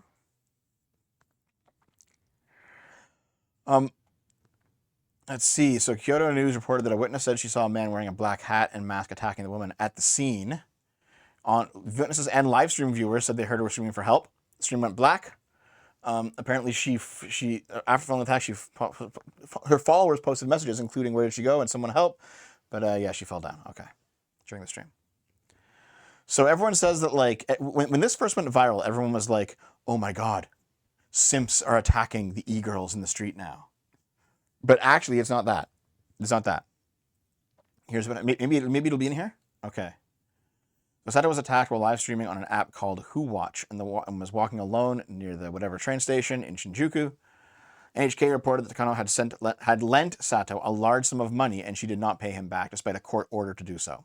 Okay, so this is what actually happened, is that he lent her money. She refused to pay him back, but it was something like 5 digits of money. Okay, it was like in the tens of thousands of dollars. No. She refused to do so. He brought her to court. The court ordered her to do so. She still didn't do so, so he killed her. Jesus. He must have been really down on his luck then if he felt the need to kill her for money. Yeah, I guess, yeah. This is why you don't loan people money, guys. You either give it as a gift or don't expect it back. Yep. Otherwise, you'll feel the need to murder that person. So, like, this went viral on Twitter as like, oh my god, the incels are attacking e-girls. Like, no, this was a money loaning thing. $5.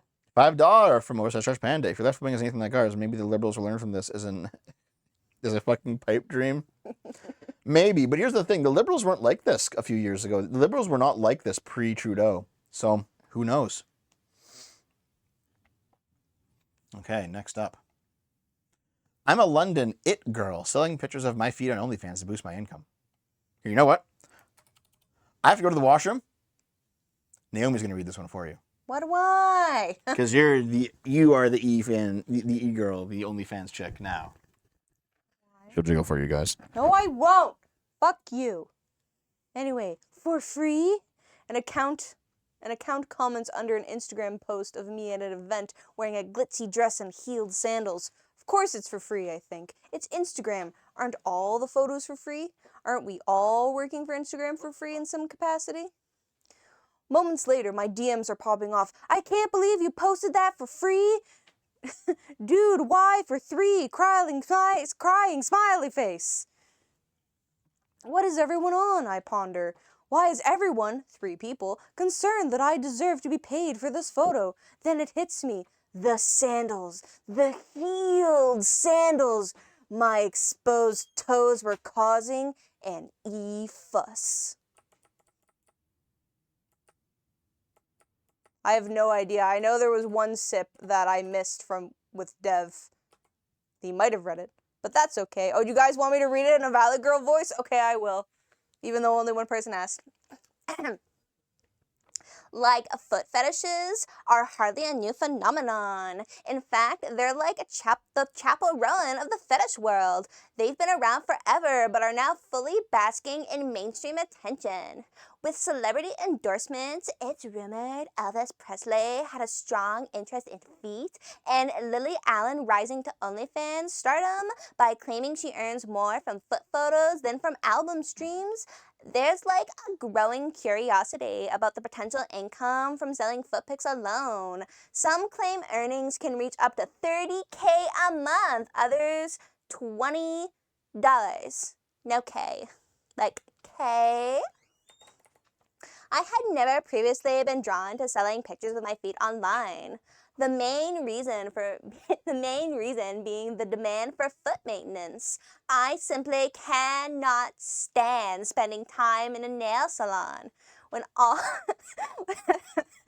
all my mental health acronyms come over me at once, I struggle to sit still. I never considered OnlyFans because I was pretty flat-chested and thought them not worth a cut of people's paychecks. And also because, I was a little scared it would have a rippling negative effect on my career of posting photos on Instagram for money. Despite a number of sex industry / mainstream crossovers, take a bona fide it girl, Jessie Andrews, and Mia Khalifa, there is still an overwhelming stigma around sex work and OnlyFans gals and boys. You seem to come out unscathed. Could my new OnlyFans account be a step too far? As a former model signed to a prestigious London agency, I have done my share of scantily clad photos, some even at a pretty young age. Ooh. In one instance, I was booked on a Playboy job, an online-only editorial, i.e. a free shoot, because my booker said it would get me more followers, which could hopefully lead to some actual paid work. The fine line between modeling, influencing, and now effing is one so fine, I'm starting to think it's not even there at all.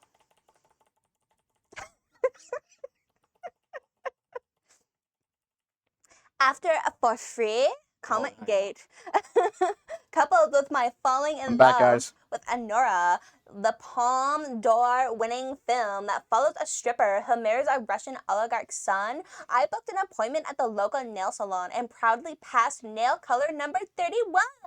Oh my God. Oh my God. Yeah, let me just read the super chats real quick. Terrace, $5. Used to be confused about old-timey writings about showing ankles, but all the foot enthusiasts cleared up many confusion. You know what? Yeah. Nice.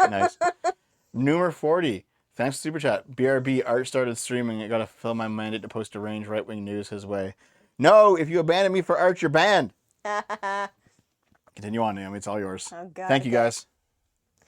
Like an ode to the Big Lebowski's character Bunny, who wafts her freshly painted green toes in the direction of the dude, inviting him to blow them dry. Hot? Well, the nail tech looked a bit disgusted and then made a passing comment to her colleague. I wasn't sure if it was on the chosen green or the state of my unkept feet. I did a bit of research online and learned foot fetishists do please correct me if I'm wrong. Prefer feet sweaty, soggy, dirty, and stepping in thing. I tried to shoot my feet in the bath, but it was too hot and they looked very red and weird. Big and stinky. You got it.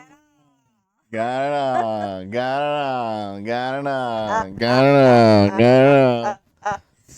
Redfoot wasn't posted on the main feed. Yeah, you don't gotta read the whole thing. You want, guys? You want Listen, you just told me to read, and then someone asked for Valley Girl voice, and I Do you guys want us to supplied. stop, or Yes, Arch should name his please, channel for the the love Foot of God. Arch? Foot Arch. Please. This is just. This Dev, is just. jiggle Naomi's feet. No, this is literally just. I started posting foot stuff, and then people got mad at me for posting a foot thing for free on Instagram. The end. And I like to wear very sheer, practically see-through dresses. Would you? Do her? Yeah. Not after reading it in a Valley Girl voice, I wouldn't. You wouldn't let her stick her feet into your vagoo? No, that's gross. God, take that back. No, Well, you deserved. I found. Elon Musk is forced to halt all Cybertruck deliveries Cybertrunk. as metal parts fall off of Tesla's indestructible vehicles. Jesus. Oops. Okay. Tesla CEO Elon Musk has been forced to halt deliveries of his indestructible Cybertrucks following a major safety concern. Although Musk claims the truck's exterior is bulletproof, Cybertruck owners have reported metal panels falling off the vehicles. Okay, with just like regular traffic and stuff, or like are they trying to take them like off-roading? I guess we'll see. Cause like In some cases, pieces of metal trim have even flown off at high speeds while driving, Jesus. putting other cars and road users in danger. They're just flying off. Love that. Wow, that's so fucking terrible. Low poly ass truck.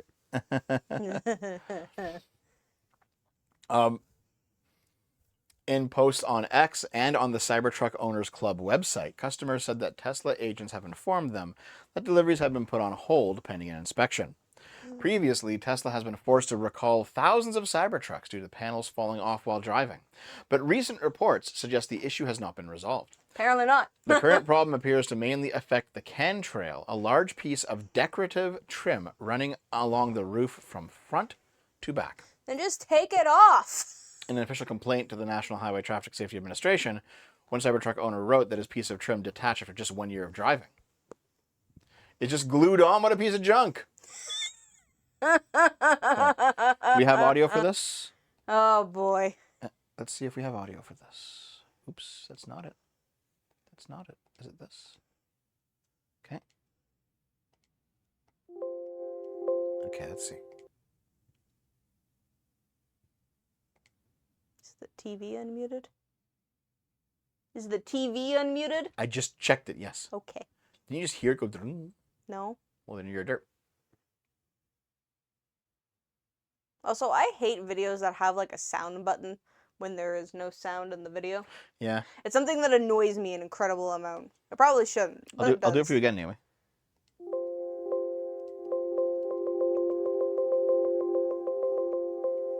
Naomi.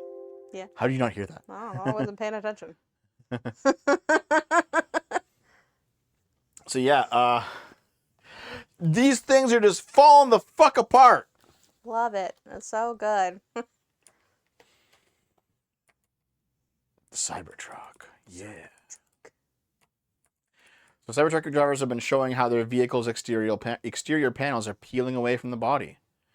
As with the last product recall, the issue appears to stem from the fact that the Cybertruck's decorative panels are glued rather than bolted or welded into place. They're glued? They're glued into place, guys.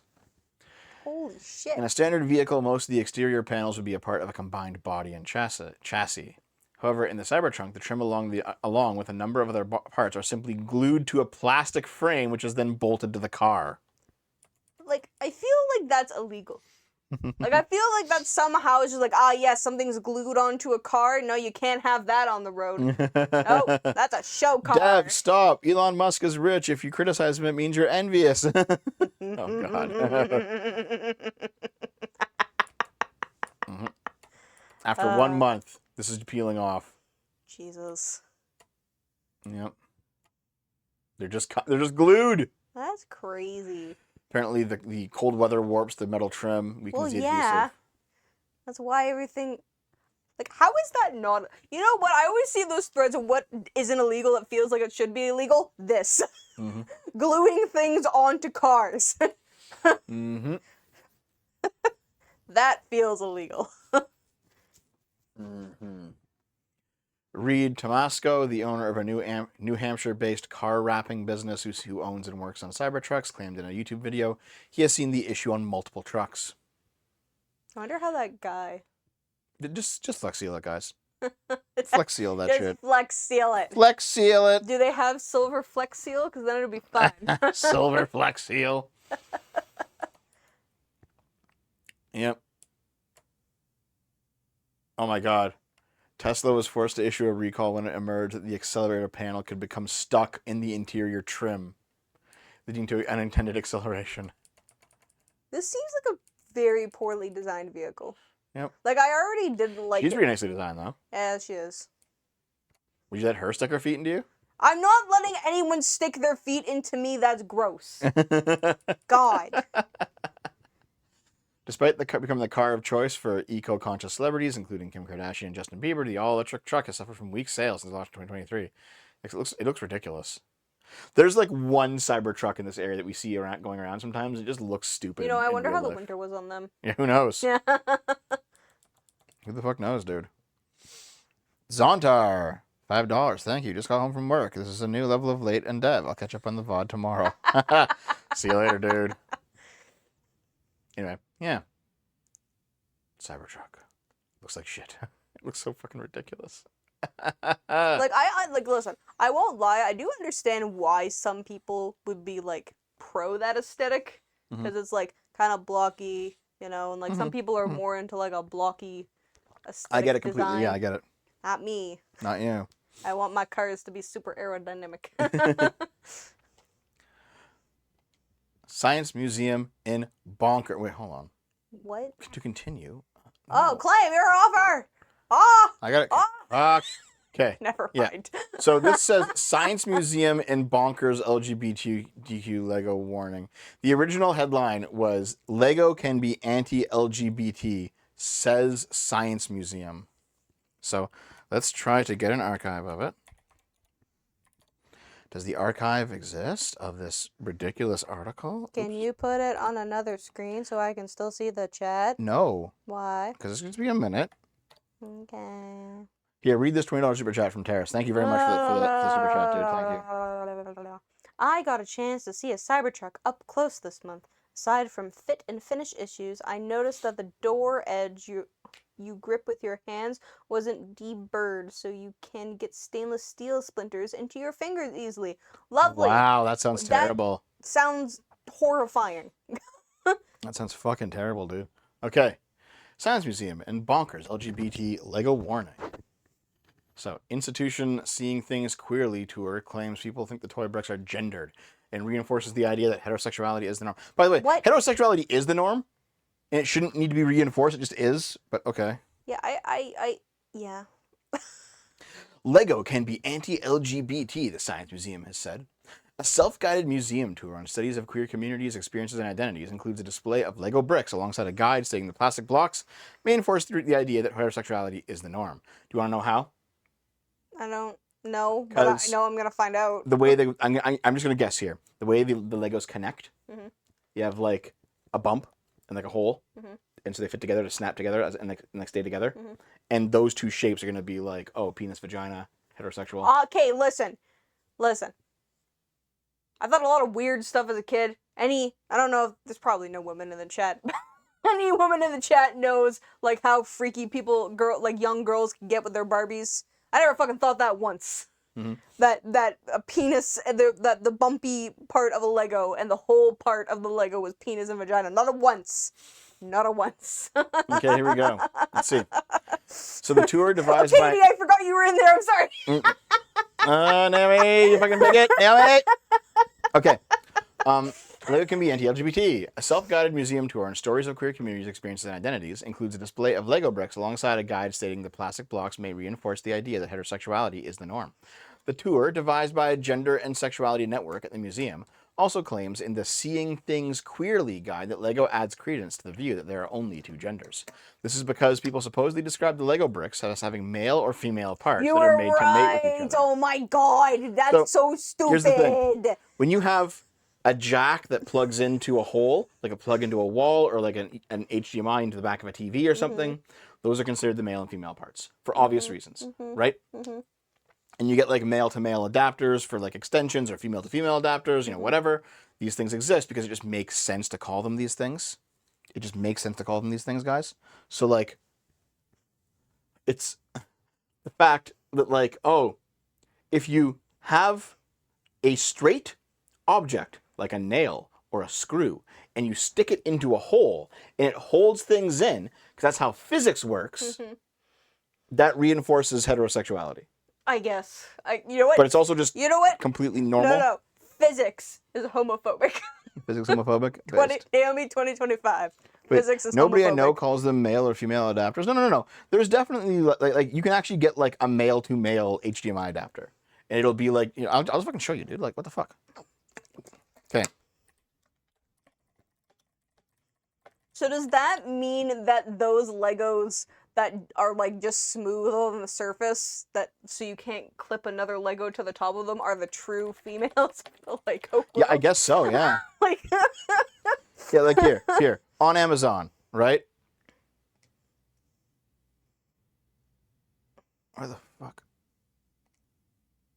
wait, no, Dev, you can't show that on screen. Okay, yeah. Okay, You you could, you know what? Cut the picture out with snip. okay. Hold on. Give me just a second. Also, I can't see the chat, so whatever you're saying, it has to wait. You'll wait a second. Okay. So yeah, like right here. Okay. Amazon Basics HDMI female to female coupler adapter 2-pack, and it's just 2 HDMI ports to put like one HDMI cord into here and one HDMI cord into here. Very common phrase.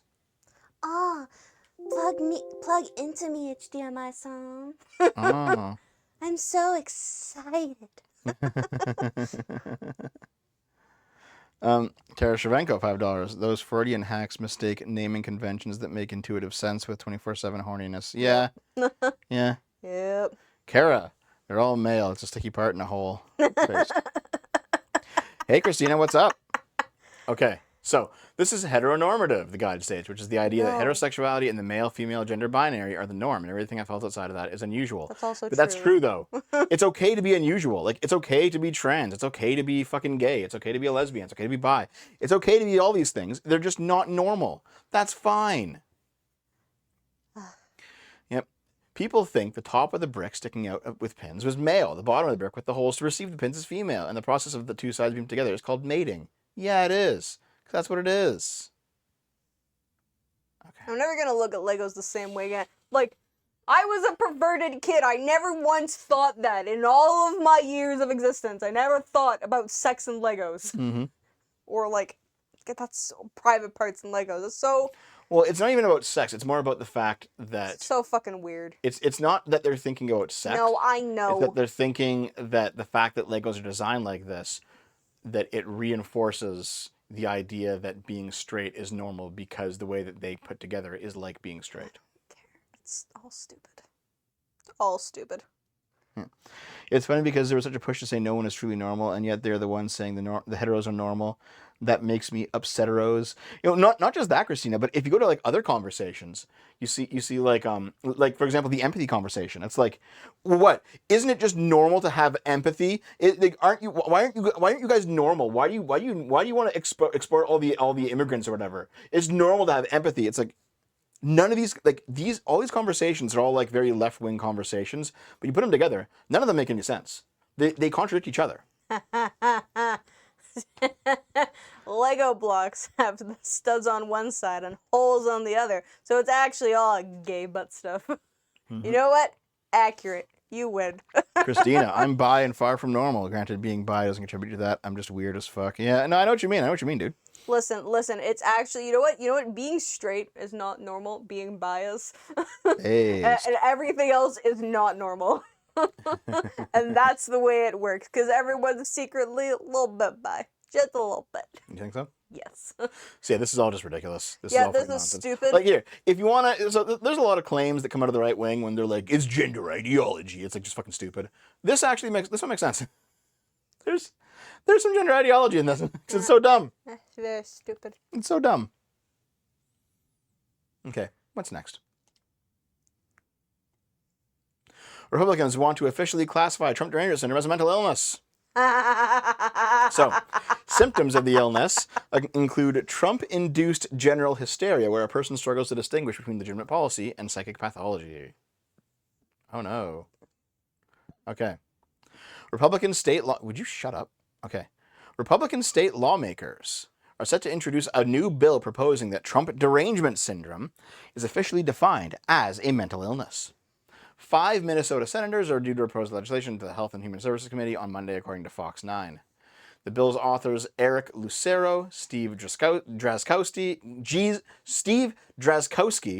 Nathan Wesenberg, Justin Ihorn, and Glenn H. Gruenhagen. Is that actually how you pronounce, like, Justin's last name? And You don't pronounce the C or the H, it's silent? No, it's Eichhorn. Really? Yeah, Eichhorn. No. Okay. Justin Eichhorn. They describe the faux syndrome as the acute onset of paranoia in otherwise normal persons that is in reaction to the policies and presidencies of President Donald J. Trump. Symptoms include Trump-induced general hysteria, where a person struggles to distinguish between legitimate policy and psychopathology, which is expressed with verbal hostility or acts of aggression against Trump and his MAGA supporters. So, this is clearly fucking ridiculous. Yeah, this is really stupid. Holy shit. Yeah. Because it's going to be very clearly like, oh shit, people are critiquing Trump. You have Trump derangement syndrome, off to the fucking asylum for you. And it's like, Can we not bring back, like, just sending people to the asylum, please? honestly, we should probably, no, we should bring it back. Because there's some, like, there are so many people who have, like, actual mental problems who are just, like, on the streets. Like, you should be in asylum. I mean, okay, yeah, there's also that, but, like... Mm-hmm. Nursing homes are already bad enough, and so are asylums already. Yep. I don't 1, want- politicians don't decide what mental illness is. Yeah. 2, it's very clearly going to be weaponized against people Oh, who yeah. have legitimate criticism of Trump. 100%. Like, this is ridiculous. Oh, yeah. Imagine people with TDS claim welfare checks for mental illness. Based. One way to bring down America. Good God. Mm-hmm. Okay. So, here's what's interesting. For fact's sake. Republican who introduced Trump derangement syndrome bill arrested for soliciting a minor. Oh my God. And here's Justin Eichhorn. Can A politicians Republican state stop lawmaker of being Minnesota who pedophiles, recently please? introduced a bill to create a mental illness category for liberals obsessed over Donald Trump was arrested on Tuesday for allegedly soliciting a minor for prostitution. Minnesota Senator Justin Eichhorn was arrested and booked on Tuesday. He Okay. believed he was talking to a Hang on. 17-year-old female, but was communicating with detectives from Bloomington, Minnesota. You know what? God, I can't believe I'm saying this. 17-year-old is not that bad. It's not good, but it's not that I agree. bad. I understand. It's not like the kid's fucking 9. I get Yeah. it, but like still under the age of consent. Yeah. For them. Yeah. Like, that's not good, Mhm. but after all those fucking articles you showed me about people just fucking literal toddlers, Yep. this is that bad. Yep. No, I understand. Jesus. Nooms, what the fuck? Yeah, no, I know. I can't believe I'm saying it either. Okay, I blame okay. Dev and his nonsense of articles. Eichhorn. Well, here's the thing. Well, like, it's the age of consent in Canada is 16, so this wouldn't be the prostitution would be illegal in Canada, but not the age of consent thing. Yeah. It just depends where you are. Yeah. How bloody hard is it to not diddle kids? Apparently Thanks, very Trash hard. Panda. Nooms is a groomer. No, No. no. Okay.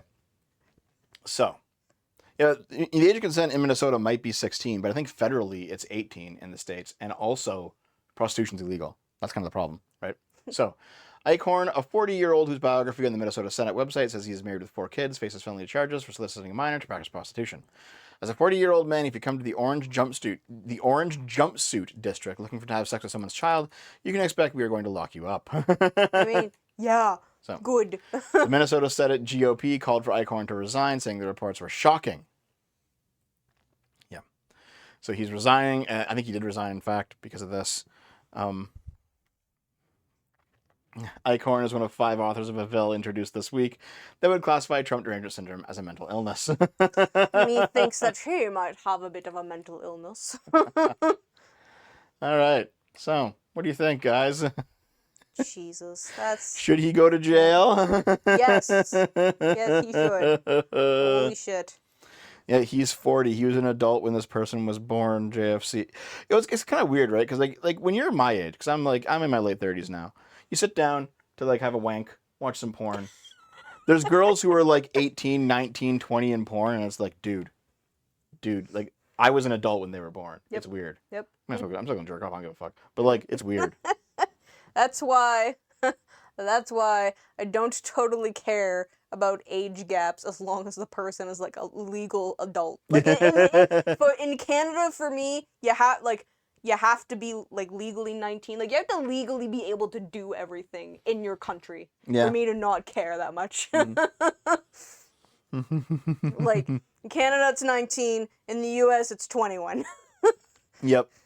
I don't necessarily condone, a newly minted 21 or 20-year-old. Newly minted? Newly minted 20-year-old. Was she just fucking stamped at the factory? Yes, having sex with like a 50-year-old. But you know what? You do you. Okay. Speaking of porn, guys. Luigi Magnone sex tape scandal. So this is the guy who murdered the healthcare CEO. Did you see the thing I sent you? I don't know if it was true or not, that apparently he worked on, no, I'm forgetting it now. Shit! He worked on some game, like, graphics thing, and, like, after he got arrested, it went to, like, shit. Maybe. I sent it to you. Kind of funny. It's possible. I don't remember what it was now. This is the guy who shot the healthcare CEO, and you had a bunch of leftoids who were like gooning. Who was like, "Oh, he's so hot, dude! Oh my god!" Like in the opening hours of that event, you had like both the right and the left who were cheering it, and then the right like quickly disavowed it, and the left eventually, like not quickly. After a few days, the right wingers started disavowing it, and the left wingers started being like, "Based." Based. Okay. So basically, wait, what the fuck? Read more. Okay. Yeah. Well, okay, listen, guys, if Ontario's 19 and the rest of Canada isn't 19, then I'm just gonna make a general thing that in Canada you should be 19 because that's the highest consent, that's the highest age you have to be to drink in all of Canada. I'm just saying. So, new report claims that before his arrest, he filmed at least 20 highly stylized sex tapes, revealing an apparent obsession with being watched. Okay.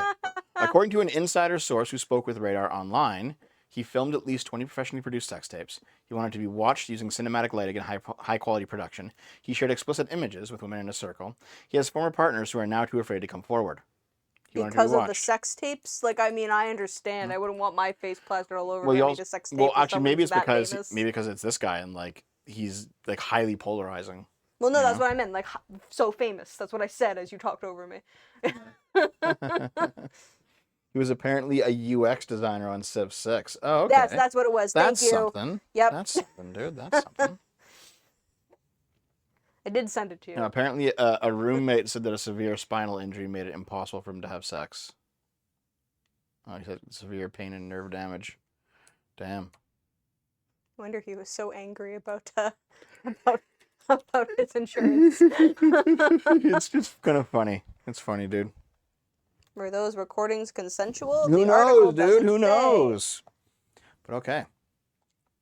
Sakurai says Japanese developers should avoid trying to appeal to Western tastes. I agree. Sakurai. Super Smash Bros. Creator Masahiro Sakurai was recently awarded the Art Encouragement Prize from the Japanese Government Agency for Cultural Affairs for his remarkable achievement within the Masahiro Sakurai and Creating Games YouTube channel. Okay, as part of the interview, which he stressed the need for Japanese developers to focus on creating games with domestic appeal rather than trying to cater to Western tastes. When asked how Japan can keep up with the booming gaming markets in regions such as China, Sakurai said, "It's not really my own idea, but as an industry trend, I think Japanese people should keep on pursuing things that Japanese people like." He goes on to say that the success of Japanese games in the West has led many teams in the region to join a growing trend of making Americanized works. However, he doesn't necessarily believe that Western gamers are looking for this, stating, "I think they seek the uniqueness and fun of Japanese games," which, by the way, is all true. Mm-hmm. There's some weird shit that happens in Japanese games, but we like the weird shit. Mm-hmm. If I wanted to play a Western game, I'd play a Western game. Yep. Yeah. The only thing I want is better translations. His comment comes at an interesting time for Silent Hill fans of all people. Though not relevant for the Switch, as such, the recent transmission broadcast for Silent Hill F highlighted a desire to bring the series back to its Japanese roots, with series producer Motoi Okamoto saying, as Silent Hill was based in the West for the longest time, it felt like the Japanese influence was fading. As such, the latest entry will be the first to take place solely in Japan. Yep. So, I don't know if you hear about that. The Japanese thing. Did you hear about this?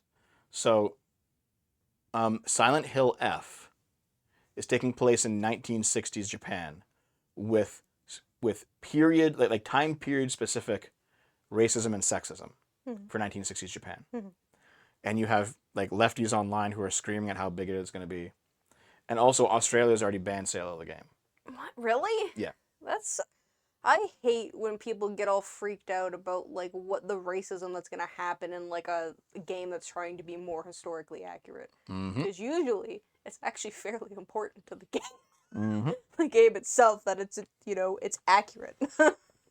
Yep. Australia's already banned the sale of Silent Hill F, even though it's not even out yet. Yeah, that's dumb. Like, I mean, if it was like a game about like just like being that like racist person, like very specifically, it was like, yeah, this is a game about going home and like beating your wife.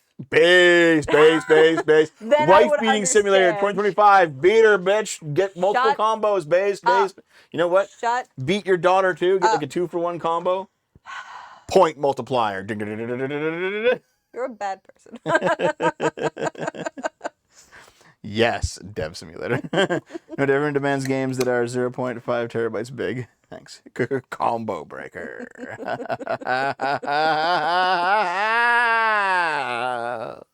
Yeah. Good time, dude. You know what? I'm gonna just slam my foot on this keyboard. Please do not. Why not? It's fun. Anyway, he's correct. Now, the reason people want to play Japanese games is because they're Japanese and they have like a Japanese uniqueness to them. Don't just make Western games. Yeah, Forspoken's obviously like them trying to make Western games and it fucking sucked. So like, come on. Okay. Speaking of video games, Grand Theft Auto 6 fans split as leak reveals plans to copy Fortnite with GTA Online 2. Oh no. Why? Who's gonna do Fortnite? Why? Okay. GTA 6 fans are split over leaks that Rockstar Games has been contacting Fortnite and Roblox creators about tools for their new online experience. 2025 is supposed to be the year that Grand Theft Auto 6 finally releases to the world, but Rockstar Games has remained silent. The GTA developers have not commented on the game since releasing the first trailer in 2023. So, GTA 6 may slip into 2026, but GTA Online is coming. GTA Online 2, sorry. So, the report from Digiday claims that creators have been contacted about the potential to create custom experiences inside the upcoming game. So yeah, Fortnite, Roblox, in GTA. Fuck. It's gonna suck. Alright, yeah. How does it make you feel, guys? Honestly, I don't play GTA, so I don't really care, but this sounds shitty. Yeah. I mean, Fortnite's still popular, isn't it? People still talk about it. I don't play Fortnite either. Yeah, I tried it once. It fucking sucked. Yes, I know I was there. Yeah. Fortnite is the type of game that GTA should be making fun of, like they did with Halo, not trying to copy it.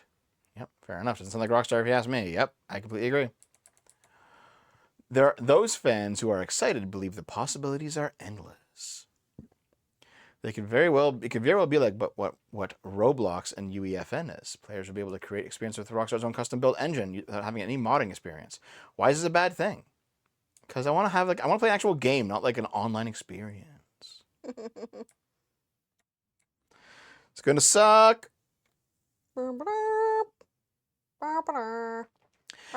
Parents of Texas child who died of measles stand by their decision not to vaccinate him. Yep, I've heard many articles saying that measles is just back in full force in America now. Texas specifically. Yep. So, It's there. for those of you guys who haven't heard, one of the side effects of Trump showing up and RFK showing up and the anti-vaxxers kind of reappearing in society again is that there is now a measles outbreak among children in Texas. When, by the way, there have not been measles outbreaks in decades. But measles is back because people are not vaccinating enough in sufficient numbers that measles has now returned. And one child has finally died. Yep.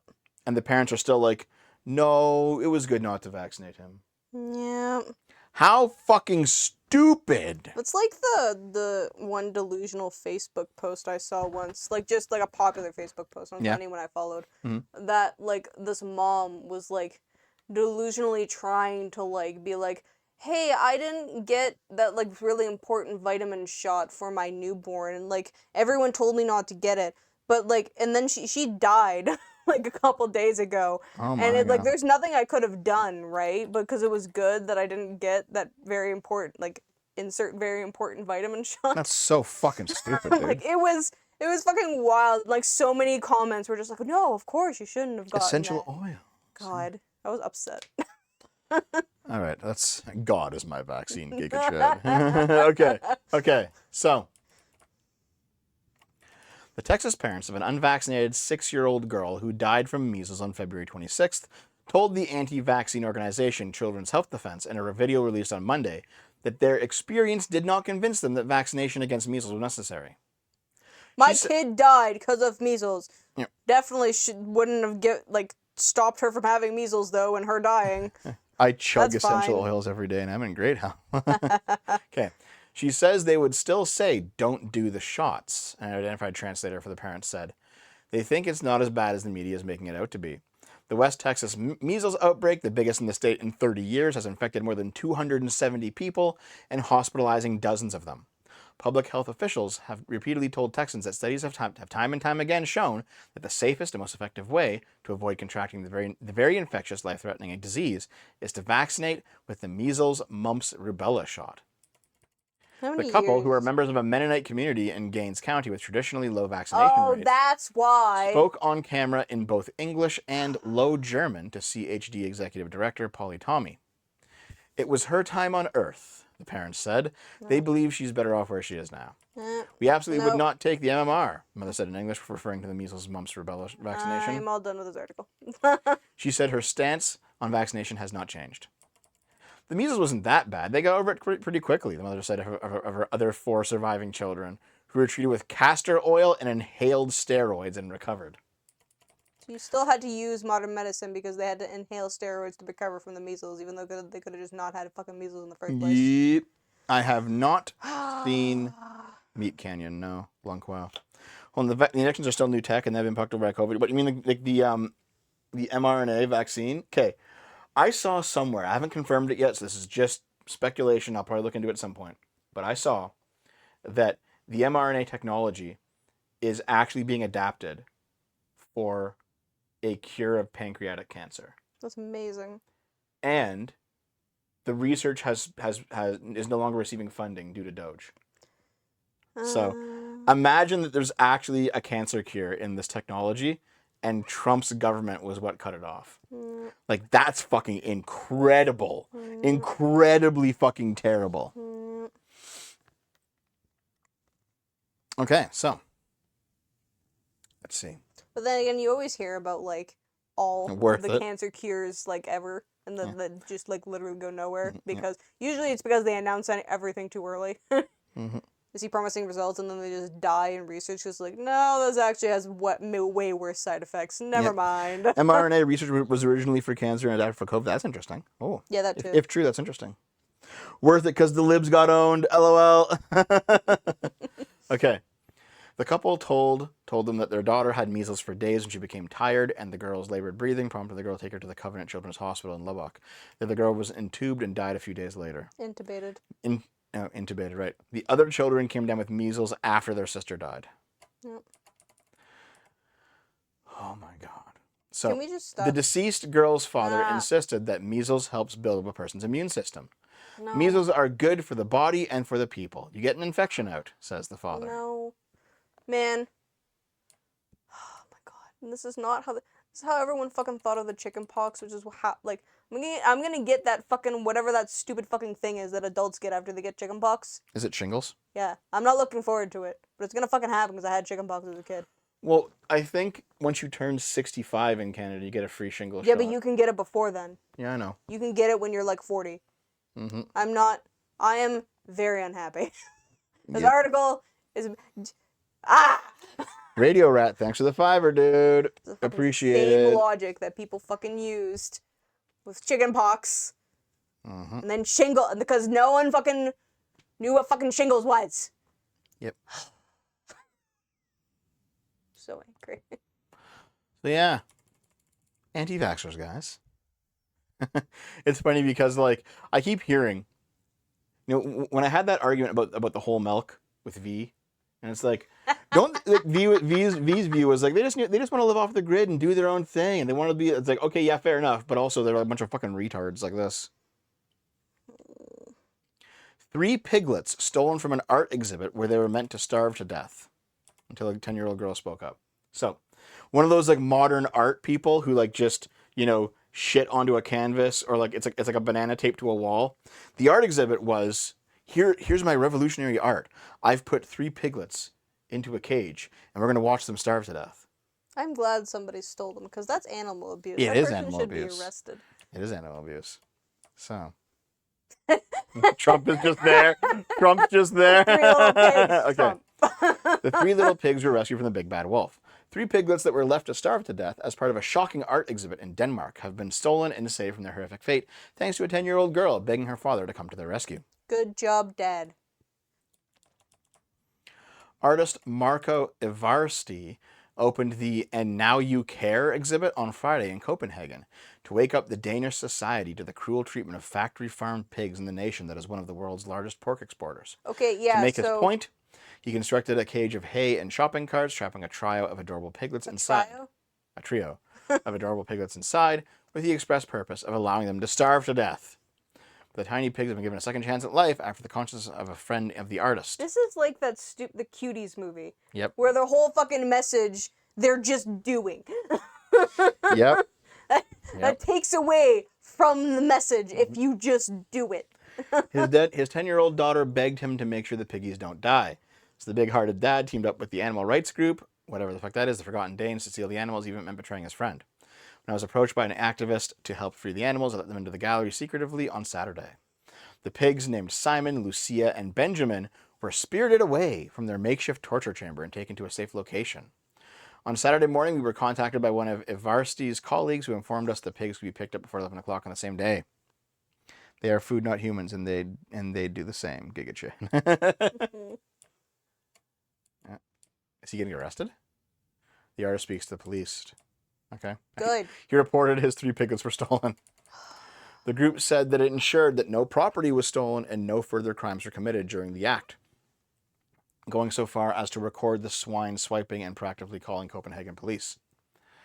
Stephenson added he was not planning on telling his friend about his involvement with the purloined piglets, but he was forced to after the group made a statement. Ivarsti was surprised to find out his friend was part of the jailbreak, but he was able to find a silver lining. I called up the police on Saturday to report the piglets stolen, and I had to shut down the entire exhibition because of that. So I was very disappointed when Casper told me on Tuesday he was involved in the theft. But then I thought about it for a few hours and realized that at least this way the piglets would have a happy life. Do you not think of that before fucking deciding to try and starve them? Listen, Naomi, if animals didn't want to be eaten, why were they made out of food?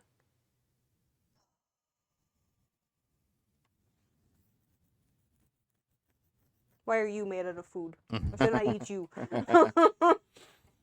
Yep, here's his art exhibit. They were just in the fucking carts, starving, as all this stuff was here. Wait, is this the Smash Brothers logo? Oh no, it's the Danish flag. Okay. Wow.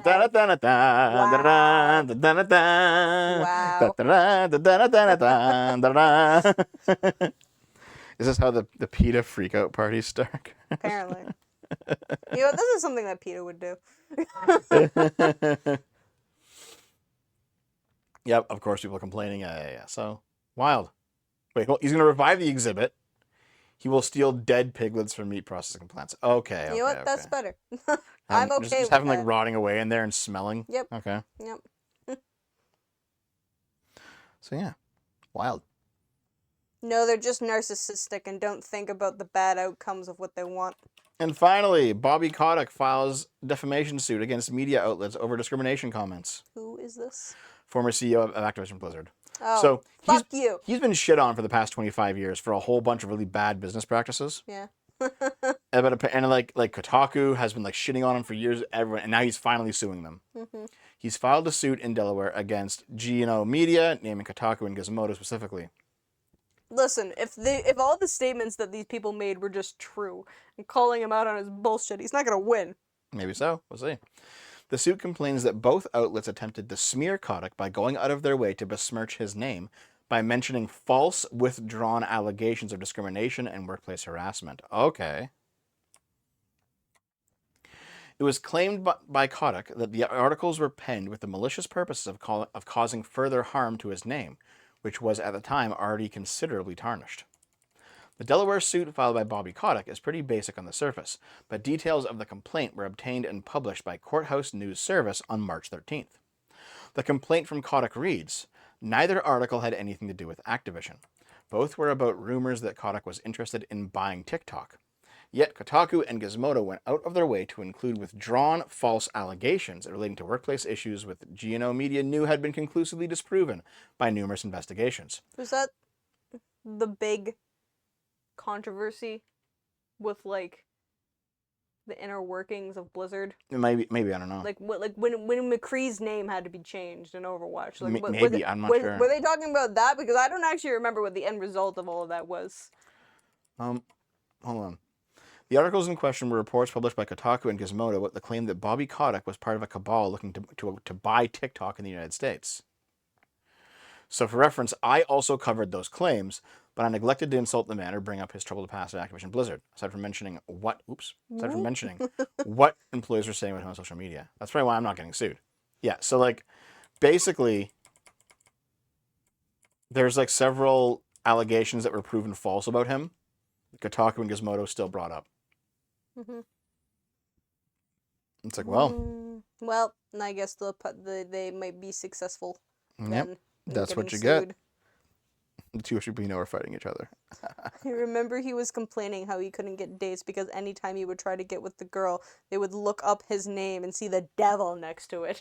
you know what's actually funny is like I've met people like other YouTubers who are like, oh, cool, nice to meet you, and then like the next day they're like, so I looked you up and saw these videos about you. And like most of them are cool and they ask me for my opinion of it, but some of them are just like, yeah, I go away. And I'm like, it's not real, right? And they just don't care. Yep. And it's like, okay, so like there is definitely a cost that appears when people lie about you on the internet. Yep. You know? That's why people care so much about optic stuff. Yeah, I guess. Unlike you. Oh well.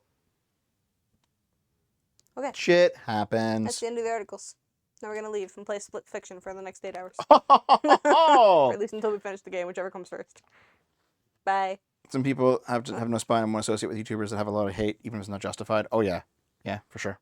I mean, listen. Why do you think I associated with Sargon for so long? Even when he was getting like ridiculous amounts of hate, and I'm like, I know this isn't you. The only road bump that happened was based on his conduct, you know?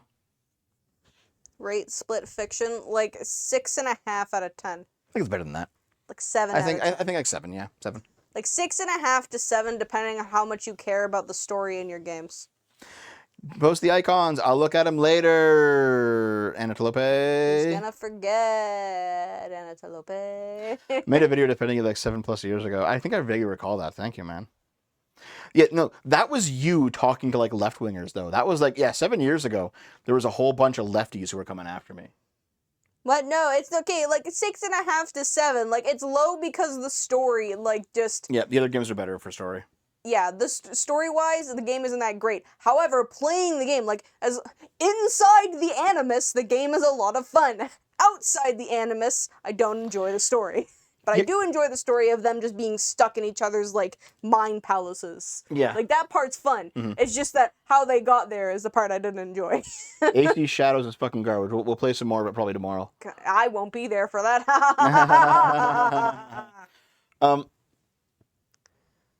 Let's see here. So, yeah, Katie asked, do you not associate with Sargon anymore? I basically Yeah, we did. Shadow was walked great. away from the whole Sargon situation until he apologized to me, which he did. And so we're cool. But I mean, he hasn't like asked to hang out with me or anything since then. So I like, because he apologized in terms of what Sargon did to me, I consider that to be water under the bridge. It's done. It's finished. He apologized. We've talked it out. It's over. I still think he owes Rags an apology, but that's between them, not me. Yep. However, it's one of those things where like the ball's kind of in his court if he wants to like keep chatting or keep hanging out or keep streaming. Like, I'm not going to be that guy who's like, hey, like running around. Like, That's my job. you know what I mean? Like, because, like I don't know, it feels kind of weird to be like, oh, hey, let's just go back to the way it was before, and I'm just going to like... No, that's what you would know. have done like 2 years ago. Maybe, but I've grown a fucking backbone. Blech.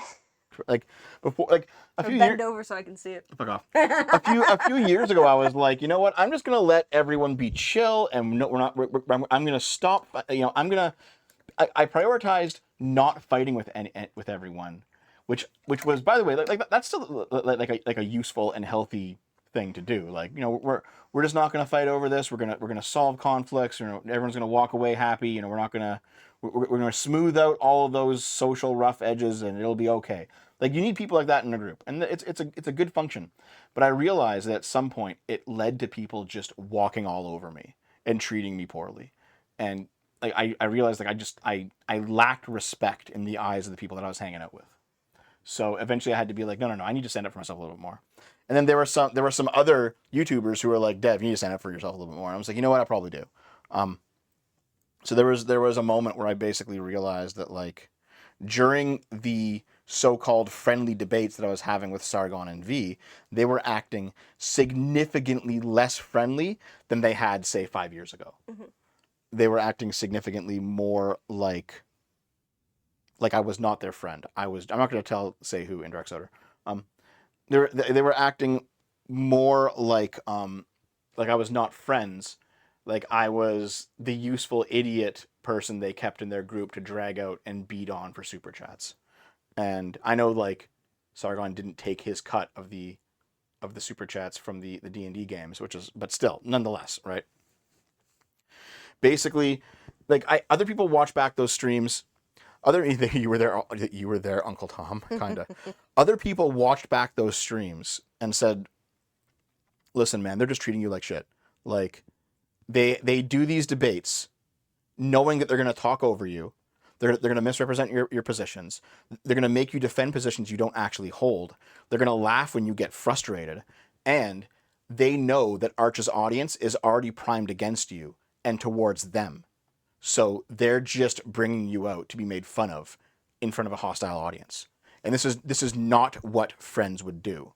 And I had to, I talked to them about it a bit, and I realized, yeah, you guys are actually right in how you're To be fair, it kind of took some convincing. Like, I wasn't actually part of this, but I was looking at all the DMs, and I was kind of like, it took some convincing for them to convince you. It was a voice call more than DMs, but yeah. Whatever. Yeah. God, be specific in the details you don't want to give away, Dev.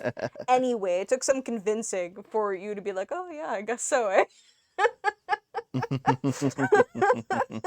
So just in case anyone was just like, oh, Dev just got told an opinion and just believed it. No, it took them like some convincing, and Dev like looking back over stuff over like several days to be like, yeah. Well, here's the thing, right? So here's, do you think? But I mean, like, I'm not saying that's like not understandable for you to take some time to actually come to that decision. I'm not saying that at all. I'm just saying that that's what happened. Mm-hmm. So, Indirect Soda asked, "Do you think they did it intentionally?" I think they didn't start it out intentionally, but then V did it kinda, intentionally. V did it intentionally. like, at first, when like you guys started debating and like Like 5 years ago? No. yeah, No. that's what I Like- mean. Like, I think like with you guys and your like kind of like rough but friendly debates, it just became more rough and less friendly. Yeah. That's all true. But like, Sargon himself later DM'd me and was like, "Yeah, you're right. I wasn't paying attention to this. It was getting out of hand. It was my fault." And he apologized. All right. But V, I asked V to stop some of this stuff several times and he didn't. So V was doing it intentionally. I think Sargon was not, which is why V never apologized and Sargon did.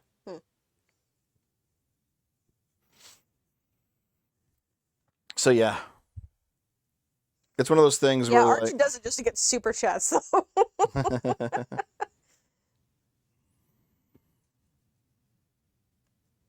Sargon's still alive? Does he still visit massage parlors? I don't think so. Well, here's the thing.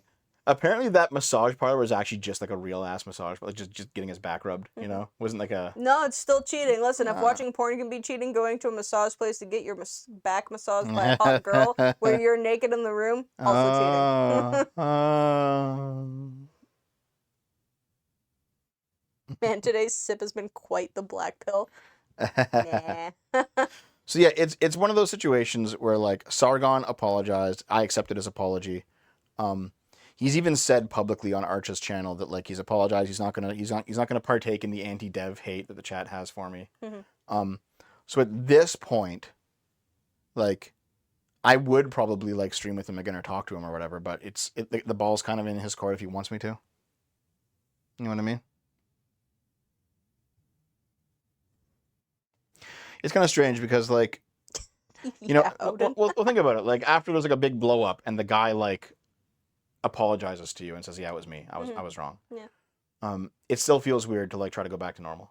You know? No, I agree. I've Yeah. always felt that, like, if you did something and then you have to apologize, the onus is usually on you to, like, Restart the friendship. yeah, to, like, bring things back to a more normal state. I guess you haven't watched any. No. The Stanford Bridge cast, I did watch. I watched a few of those. I watched like the first 3 or 4 episodes because in the first 3 or 4 episodes, that's when Sargon said that he had apologized to me and that he was not going to partake in the chat's hatred of me. He said that directly in the Stanford Bridge, and that's like in newer ones. He's saying like anti-dev stuff. I haven't seen the new ones.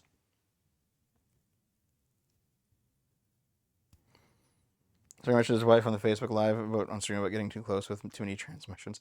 That was because Sargon complimented Blair White on the quality of her transition, and then his wife got angry about it. Yeah, but I mean, they're still like that was like over 10 years ago, man. They're fine.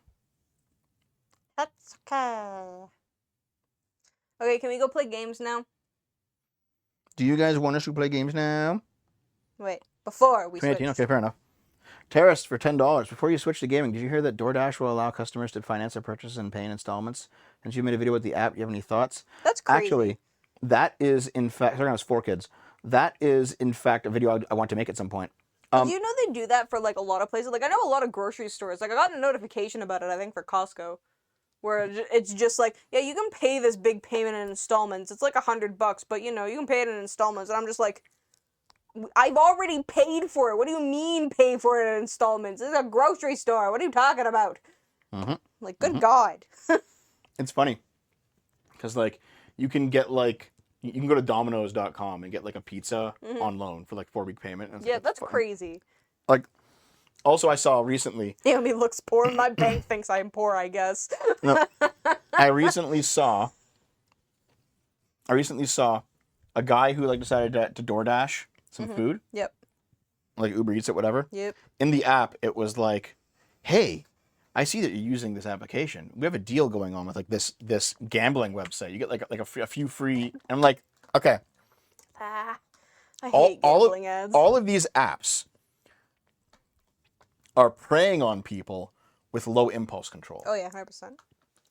and people are just getting like the money funneled right the fuck out of them Yep. because they're like, I want this guy to have it. Yep. And like when they think about like, oh, dude, I could buy this $100 thing for $10 a week for the next 20 weeks, meaning that I'll pay $200 over the course for buying a $100 thing, but it's only $10 right now. Yep. Because they don't think ahead that far. And like, you talk about like the growing divide between the rich and poor, dude. The poor are getting nickeled and dimed to death because the poor are fucking stupid. Like seriously, like okay. No, here. listen. I agree, but I feel like it's just that they are getting nickeled and dimed to death because of stupidity, but also because there's more things to spend money on now. Yeah. Like streaming services. Mhm. Do you know how many people I agree. know I know. Yeah. have like 10 or 15 streaming services that they're subscribed to, Oh, and yeah. they just forget that they're subscribed to, and they're just like, well, I haven't watched it in like 6 months, but I'm that's because I'm just subscribed to these other things, and I'm paying for those ones. Or so. fuck, Beefy kept his gym membership for 3 years after he left the city that the gym was Well, in. that's just because it fucking sucks to cancel a gym membership.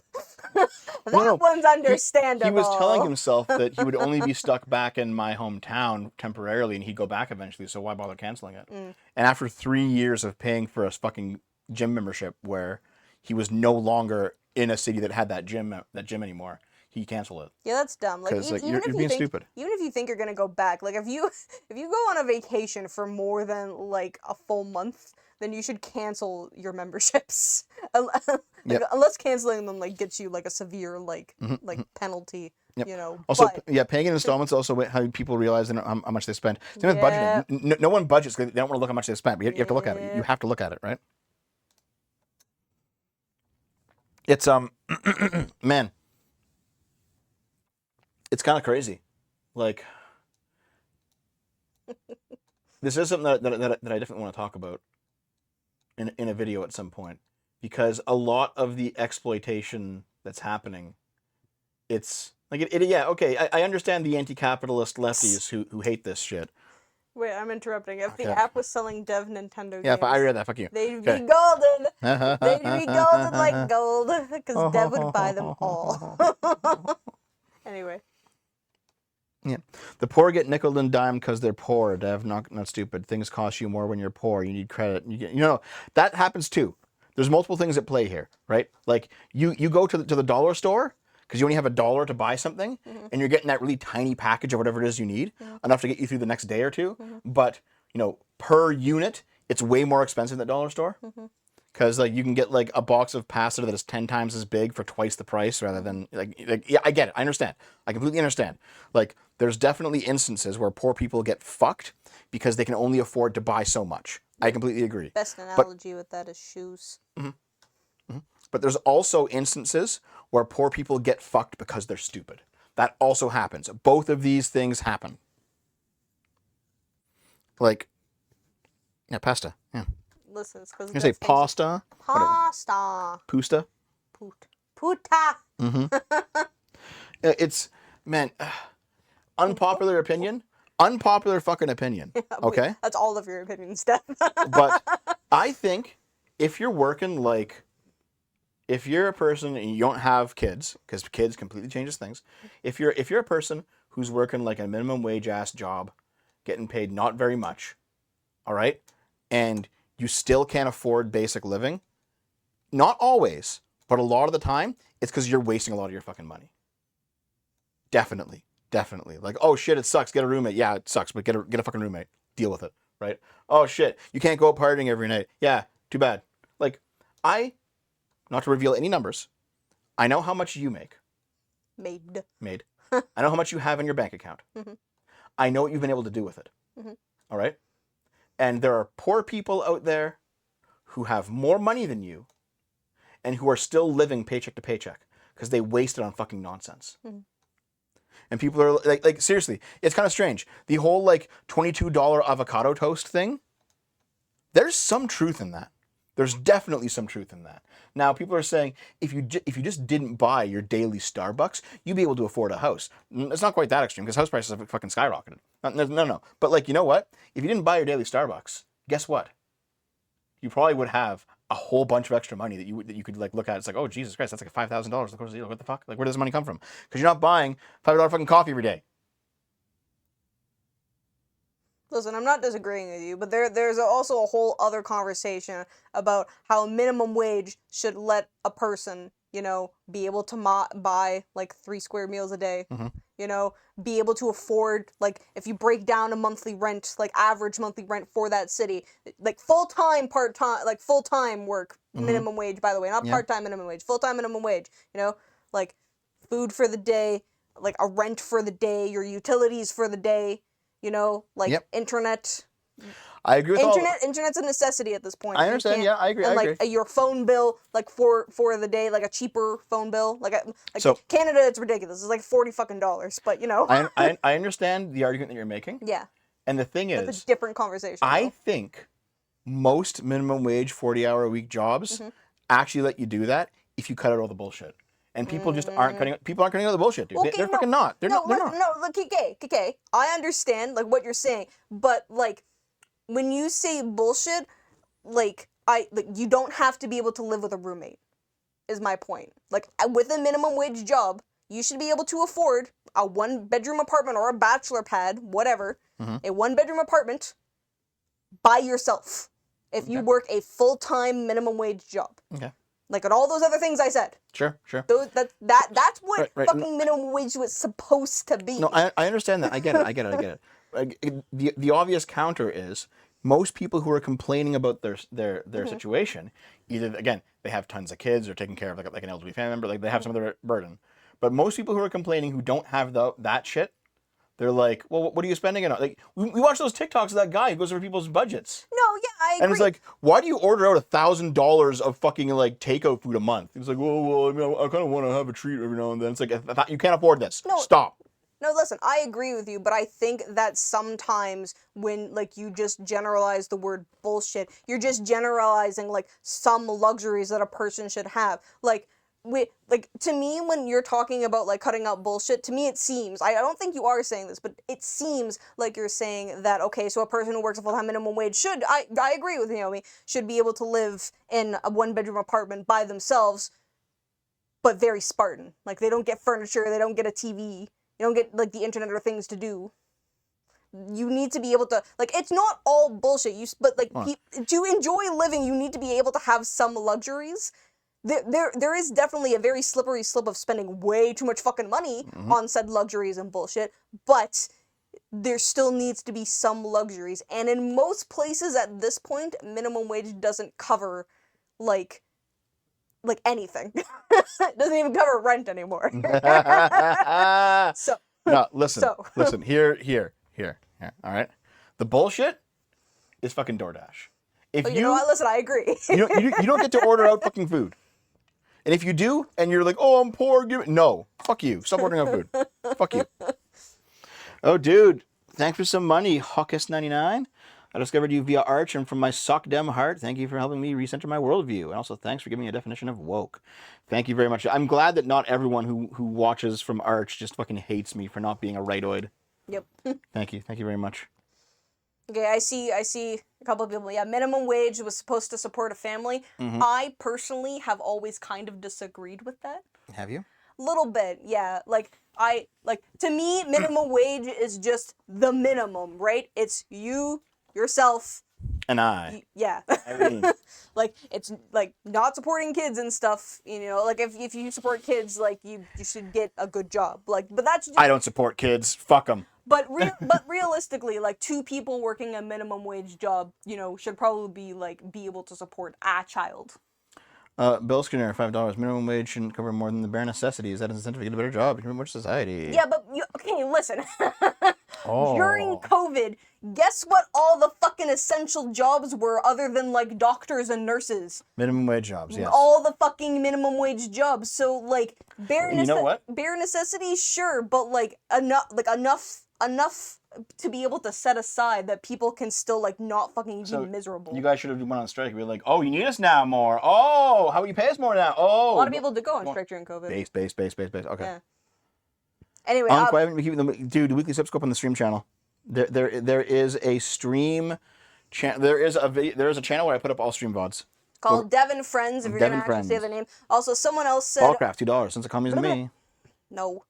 But anyway, someone else said that minimum wage means... They said more, but minimum wage is the, like absolute bare minimum, but it doesn't mean living in squalor. But the problem is that most people think that does mean that they should live in squalor. Like, minimum wage is okay, I can afford a meal. The end. I can afford a meal to keep myself alive for the day. That's what a lot of people consider minimum wage, what they think that it should be, and that's a huge issue. By the way, like, if you're out here saying that all of this shit you don't like is communism, you are basically on the same level of the lefties who say that everything is Nazism or fascism. Stop. Like, cut that shit out. I understand it's ridiculous, and the right wing needs to fucking stop it. Like. I just keep hearing, oh, you know what? Do you know what it is when the Democrats do something? It's communism. It's like, oh, fuck you. It's called Devin Friends. It's in the channel links on this channel. Okay.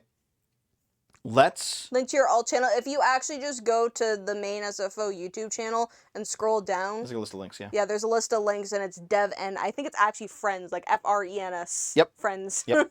Okay. That's the end of the weekly sip today. We're gonna take a short break and then probably play some Split Fiction. Split Fiction. We'll see you next time, guys. Bye. Bye.